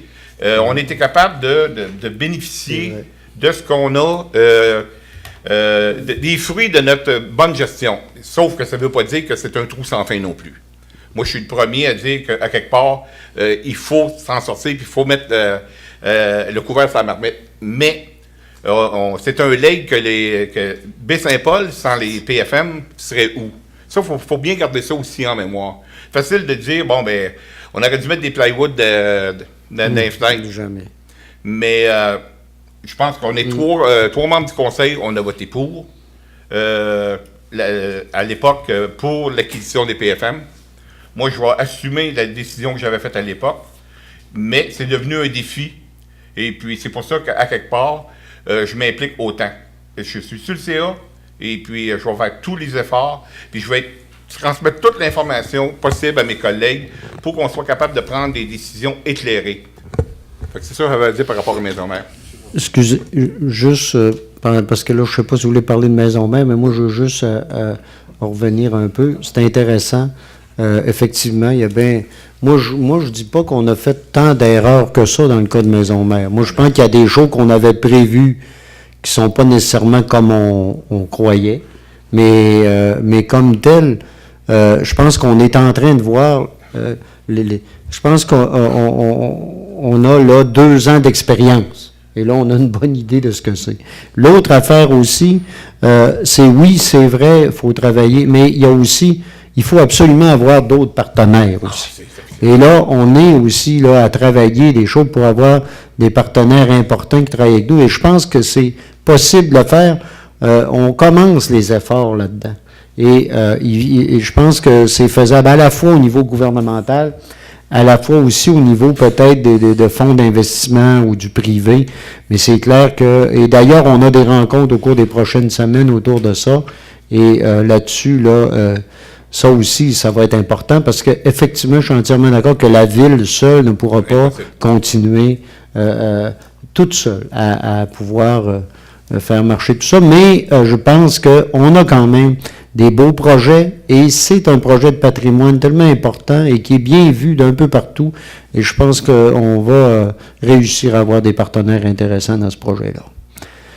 D'ailleurs, il y a des choses qui se dessinent, là, puis il y a déjà des choses qui peuvent être intéressantes, mais on ne peut pas aller... Oui, M. Fizette. Allez-y. Oui.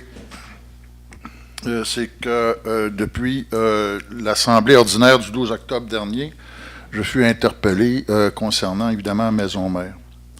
Plusieurs m'ont demandé de préciser ma pensée. Je vais la préciser, mais davantage ma perception et mes objets de réflexion, plutôt que de ma position, parce qu'il y a des éléments auxquels nous attendons pour être capable de prendre position dans ce dossier-là. Alors, pour ce faire, je vais m'appuyer sur l'état actuel de la situation. Maison Mère a nécessité jusqu'à maintenant plus de 1,4 million provenant du budget de la Ville, comme le mentionnaient M. Goudreau et Fortin. Maison Mère prévoit un manque à gagner de 2 millions supplémentaires en dollars 2018 pour se rendre à un équilibre budgétaire prévu pour 2022, selon la même source. L'édifice de l'infirmerie de Maison Mère ne s'est pas vendu malgré les efforts déployés. Maison Mère se veut un lieu d'innovation, comme le précisait M. le maire, et d'ajouter une plus-value à l'économie de Baie-Saint-Paul et tout Charlevoix. Un lieu axé sur le développement collectif et sur une mise en valeur d'un patrimoine. Maison Mère est porteuse d'une valeur incorporelle en plus de vouloir contribuer de façon tangible au développement économique, socioculturel et communautaire. La simple location de tous les espaces ne promet pas la rentabilité de l'immeuble, et si je parle de l'immeuble principal, selon l'information obtenue. Comment pouvons-nous prétendre ou espérer en un équilibre budgétaire pour 2022 sans un tournant majeur à un fonctionnement, puisqu'à lui seul, un plan financier réactualisé ne peut assumer cette promesse? Les principales questions que nous devons nous poser portent sur les manques à gagner rencontrés. Sont-ils en conséquence de frais fixes, de frais variables ou de leur somme? Ces frais sont-ils récurrents, non récurrents? Les actions en cours et à venir à court terme sont-elles prometteuses? Comme le signifiaient particulièrement M. Pilote et Duchesne, nous ne pourrons pas penser à injecter des fonds d'importance pour les années à venir. L'installation du chauffage de la biomasse, si nous pouvons y permettra de réaliser des économies substantielles si l'on se réfère aux analyses dans ce domaine et si nous savons considérer une saine gestion des approvisionnements comme en faisait état Mme Lamy. De plus, elle permettrait, selon notre intérêt et nos moyens, de générer des revenus d'importance par l'installation d'un réseau de chaleur urbain pour les établissements, pour les bâtiments institutionnels, industriels ou commerciaux. Un plan de redressement des opérations, comme faisait mention M. Goudreau, et un plan financier révisé nous parviendra sous peu du centre de gestion du complexe PFM, cette personne morale sans but lucratif à qui la municipalité a confié la gestion de maison mère. Quant à moi, de tels plans pourraient aller, et je me prononce très sérieusement, jusqu'à la démolition d'une grande partie du bâtiment principal de maison mère, en préservant toutefois la chapelle, l'espace muséal et les infrastructures de la biomasse, ouvrant la voie à la vente de terrain, en plus de poursuivre les démarches pour la vente de bâtiments de l'infirmerie. Et je ne suis pas le seul à penser comme ça. Pour terminer, nous voulons beaucoup pour Baie-Saint-Paul. Et c'est sur cette base que je crois que mes collègues du Conseil accepteront d'analyser une proposition d'une fondation du développement de la culture générale de Baie-Saint-Paul que je n'ai pas encore eu l'occasion de soumettre. Une telle fondation communautaire au public pourrait amasser des fonds en provenance de différentes sources, comme des gouvernements fédéraux, provinciaux, des sociétés d'État, des entreprises, des institutions financières, des mécènes, des différents dons avec ou sans restriction d'activités de levée de fonds. Ces fonds seraient redistribués aux différents organismes communautaires, dont Maison Mère, afin de leur permettre de remplir leur mission culturelle auprès de la communauté. Elle contribuerait également à commanditer certains événements ou services à caractère communautaire, dont marché de Noël, symposium, marché public, etc., et des organismes d'entraide en différents domaines. Il pourrait également en être de même pour certaines activités d'apprentissage parascolaires et de loisirs, tant scientifiques que sportifs. Ainsi, nous aurions davantage les moyens de contribuer à l'accès et au développement de la culture socio-économique, socio-démographique, socio-éducationnelle et socio-culturelle de notre milieu et de supporter des actions pouvant favoriser le rayonnement et la visibilité de tous les types de médias culturels pour tous les publics. Je crois que nous devons nous donner plus de moyens pour préconiser une approche globale avec ambition, leadership et volonté politique. Merci. Merci, M. Fizette, et je dois quasiment vous féliciter. Vous avez pris un petit peu plus que votre 5 minutes, ça a été bon. Je le rappelle, je ne l'ai pas dit au début, mais là, je veux essayer de me tenir aux 5 minutes, mais vous avez été bon, pas mal dans votre temps. Mais je voulais revenir sur une couple d'affaires.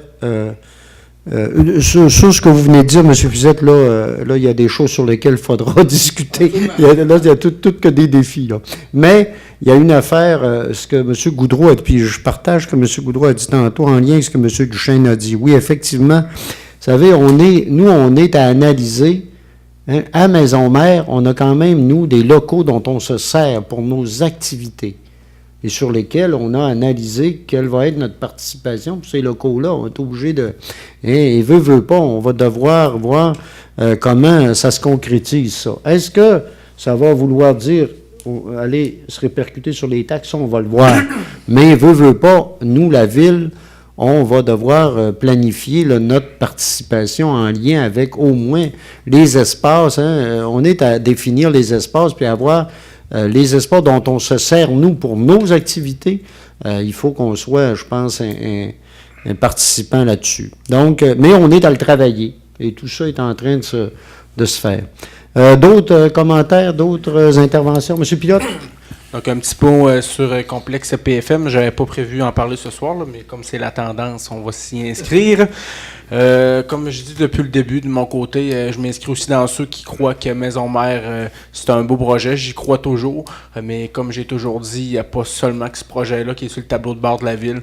Il y a d'autres projets aussi. Fait que c'est sûr que, comme ça a été mentionné ce soir et lors des dernières séances, la Ville ne pourra pas à elle seule porter ce grand projet à bout de bras. C'est sûr que ça va prendre d'autres partenaires et je suis de ceux aussi qui croient et qui sont pour que le compte de taxes ne soit pas touché par le projet Maison Mère. Il y a moyen de le faire, je crois, aussi sans remonter les taxes à ce niveau-là. Si je peux aller dans un autre ordre d'idées, j'avais prévu ce soir aussi de féliciter. Donc, la semaine dernière, jeudi dernier, j'ai eu la chance avec mon collègue, M. Duchesne, d'assister au souper du Fonds régional d'infrastructure en loisirs qui se tenait du côté du Manoir Richelieu à la Malbaie. Donc, on a M. Martin Simard qui travaille ici depuis plusieurs années au service des loisirs, qui a été récompensé, qui a reçu le prix Sébastien Thibault pour plus de ces 20 dernières années à la barre des grands rendez-vous cyclistes de Charlevoix. On sait que les rendez-vous cyclistes, c'est un événement d'envergure qui a une renommée même internationale. Il y a des gens d'un peu partout qui viennent à Baie-Saint-Paul. Les retombées économiques sont majeures aussi lors de ces événements-là. Donc, M. Simard son travail s'est vu souligné lors de ce gala-là.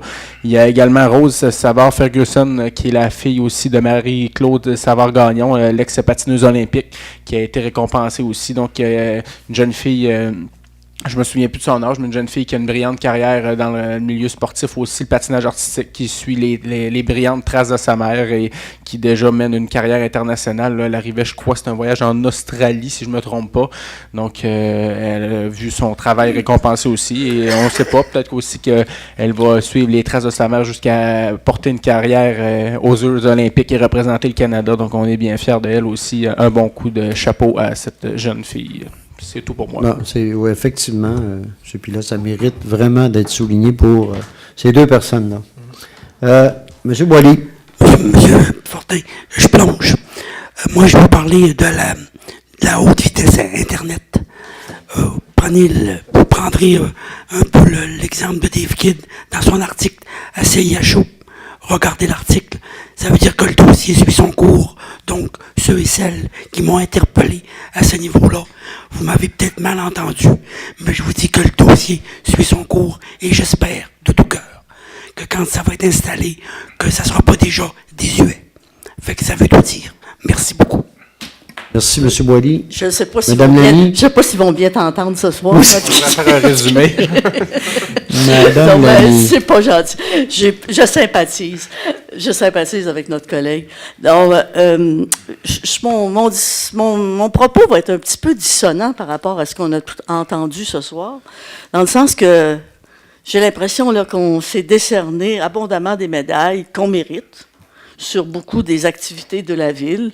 Puis on a bien, je pense que dans l'ensemble, on a bien travaillé, mais vous voyez, ça a fait 1 an que nous sommes là.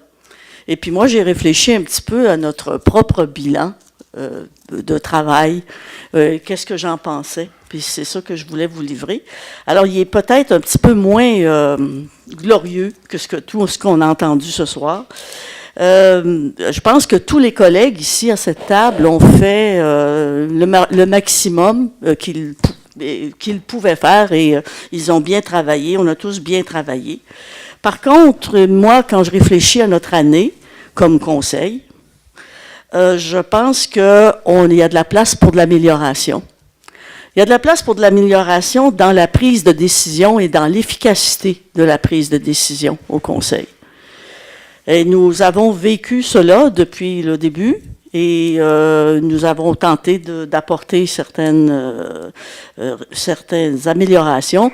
Mais moi, je considère on pourrait encore, dans l'année qui vient, s'améliorer du point de vue de l'efficacité. Qu'est-ce qui fait qu'à mon point de vue, on a des dossiers on a de longues discussions parfois, à mon avis, des fois trop longues. On a eu, et la preuve de notre manque d'efficacité, c'est qu'on a eu de nombreux points reportés, très souvent en séance d'études. Et évidemment, ça retarde la prise de décision sur les questions qui nous sont soumises. Il y a eu aussi beaucoup de remises en question de politiques déjà établies. Non pas que ce qui est établi doit durer toujours, mais je pense aussi qu'il y a des limites à remettre en question des choses qui ont déjà été décidées. L'importance aussi exagérée, à mon point de vue, que l'on a accordée à certains dossiers, loin d'être essentiel. Le meilleur exemple que je peux vous donner pour ça, c'est la fameuse discussion qui a duré je ne sais pas combien de semaines sur le règlement pour les fameuses poules en ville. Alors, selon les propos de certains de mes collègues, il y avait une multitude de gens qui demandaient ces permis-là. On n'a jamais su combien ils étaient. Mais je peux vous dire, le résultat, c'est que jusqu'ici, une fois que la Ville a réussi, on a réussi à se mettre d'accord pour faire un règlement, et que les permis étaient gratuits, il y a eu 0 demande. Alors, ce qui veut dire qu'avec ce règlement-là, on peut tirer aucune conclusion. On ne peut pas savoir combien il y en a, on ne peut pas savoir combien ils sont traités, on ne peut pas savoir rien. Cette expérience pilote rien du tout. Et ça, c'est un bel exemple d'inefficacité à mon point de vue. Je donne celui-là parce que c'est le plus drôle, dans le fond, parce que c'est pas une catastrophe. Il y en a d'autres qui avaient des portées plus importantes. Et moi, je souhaite aussi, donc, pour la suite des choses, qu'on devienne plus efficace dans notre processus de prise de décision, qu'il y ait moins d'hostilité larvée pour qui touche certains dossiers, toujours les mêmes. Je souhaite que aussi on se rappelle que, comme élu municipal, nous représentons tous un grand nombre de citoyens. Notre rôle consiste donc d'abord et avant tout à prendre des décisions au bénéfice d'une personne morale de droit public qu'est la municipalité. En termes simples, ça veut dire la prise de décision en considérant la collectivité et non pas uniquement donc à la tête du client. Dans un autre ordre d'idée, tout à fait, vous savez qu'au G7, il y a eu 8600 tonnes de dioxyde de carbone dépensées, si on compte au total. Et en 2 jours, à la Malbaie, il y en a eu 6000 tonnes de carbone. On sait que la planète est en danger. Et vous savez aussi que le pacte vous pouvez aller signer, si vous voulez, le pacte d'engagement à faire quelque chose pour notre planète, ça nous touche, tout le monde, tous et toutes. On peut aller le signer, mais mieux encore, on peut déjà poser des actions individuelles. Ça veut dire, par exemple, au lieu de faire 3 voyages à Baie-Saint-Paul, quand on peut essayer de combiner toutes nos visites en une seule. On peut essayer de faire du covoiturage. On peut faire plein de choses comme ça. Si vous avez manqué d'idées, on pourrait aller sur Facebook, il y en a plein.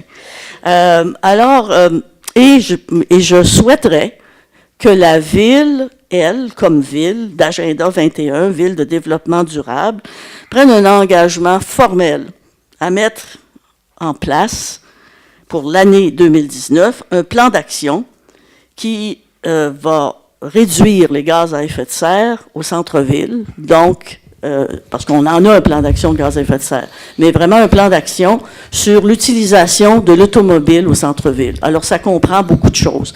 Et puis, en terminant, finalement, sur une note pas plus heureuse... Parce que, Mme Lamy, là, vous passez votre 5 minutes. Mais allez-y. Mais ça, c'est collectif. Si vous permettez, M. le maire, merci. On a perdu un grand patriote ces jours-ci. C'était les funérailles aujourd'hui de Monsieur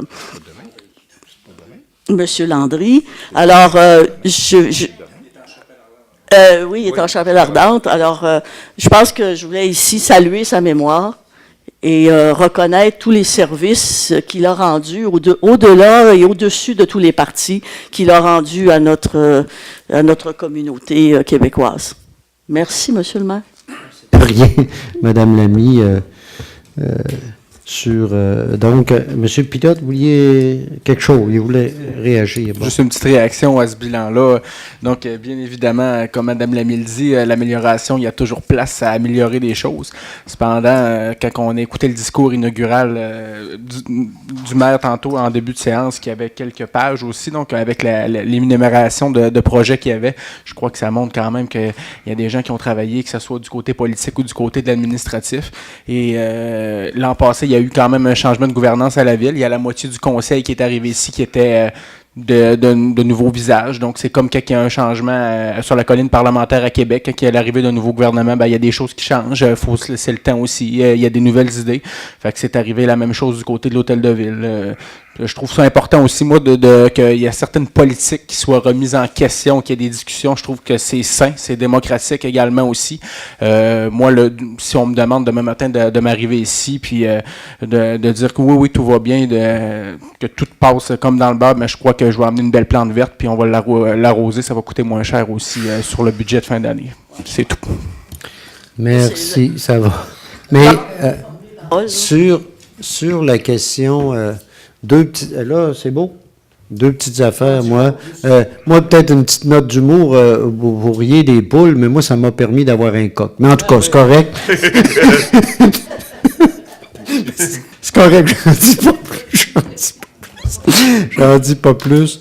L'autre aspect aussi, je voulais réagir un peu sur la question. C'est vrai qu'il faut penser collectif, il faut avoir, mais moi je pense qu'on a, vous savez, on est un gouvernement de proximité. Il faut voir ce que ça veut dire un gouvernement de proximité. Un gouvernement de proximité, là, notre défi, c'est l'arrimage justement entre des cas particuliers, entre des cas individuels, mais on n'a pas le choix, hein, et le collectif. Et comment on arrime ça? C'est pas facile de dire on s'en va tous dans telle direction ou tout dans l'autre, mais c'est tout est là, d'être capable d'arrimer ça.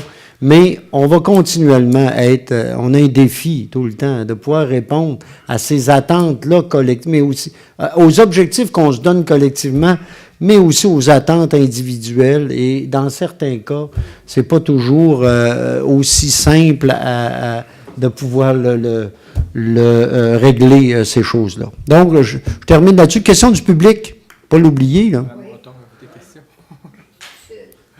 Vous êtes toute seule? Madame Breton, aucune question? Donc, écoutez, il me reste à demander une proposition pour la levée de l'Assemblée. C'est beau? Donc, voilà, bonsoir tout le monde et à ceux qui nous écoutent encore également. Et à la prochaine qui est je pense que c'est le 12 décembre, si je ne me trompe pas. 12 décembre. Le budget le 18. Merci.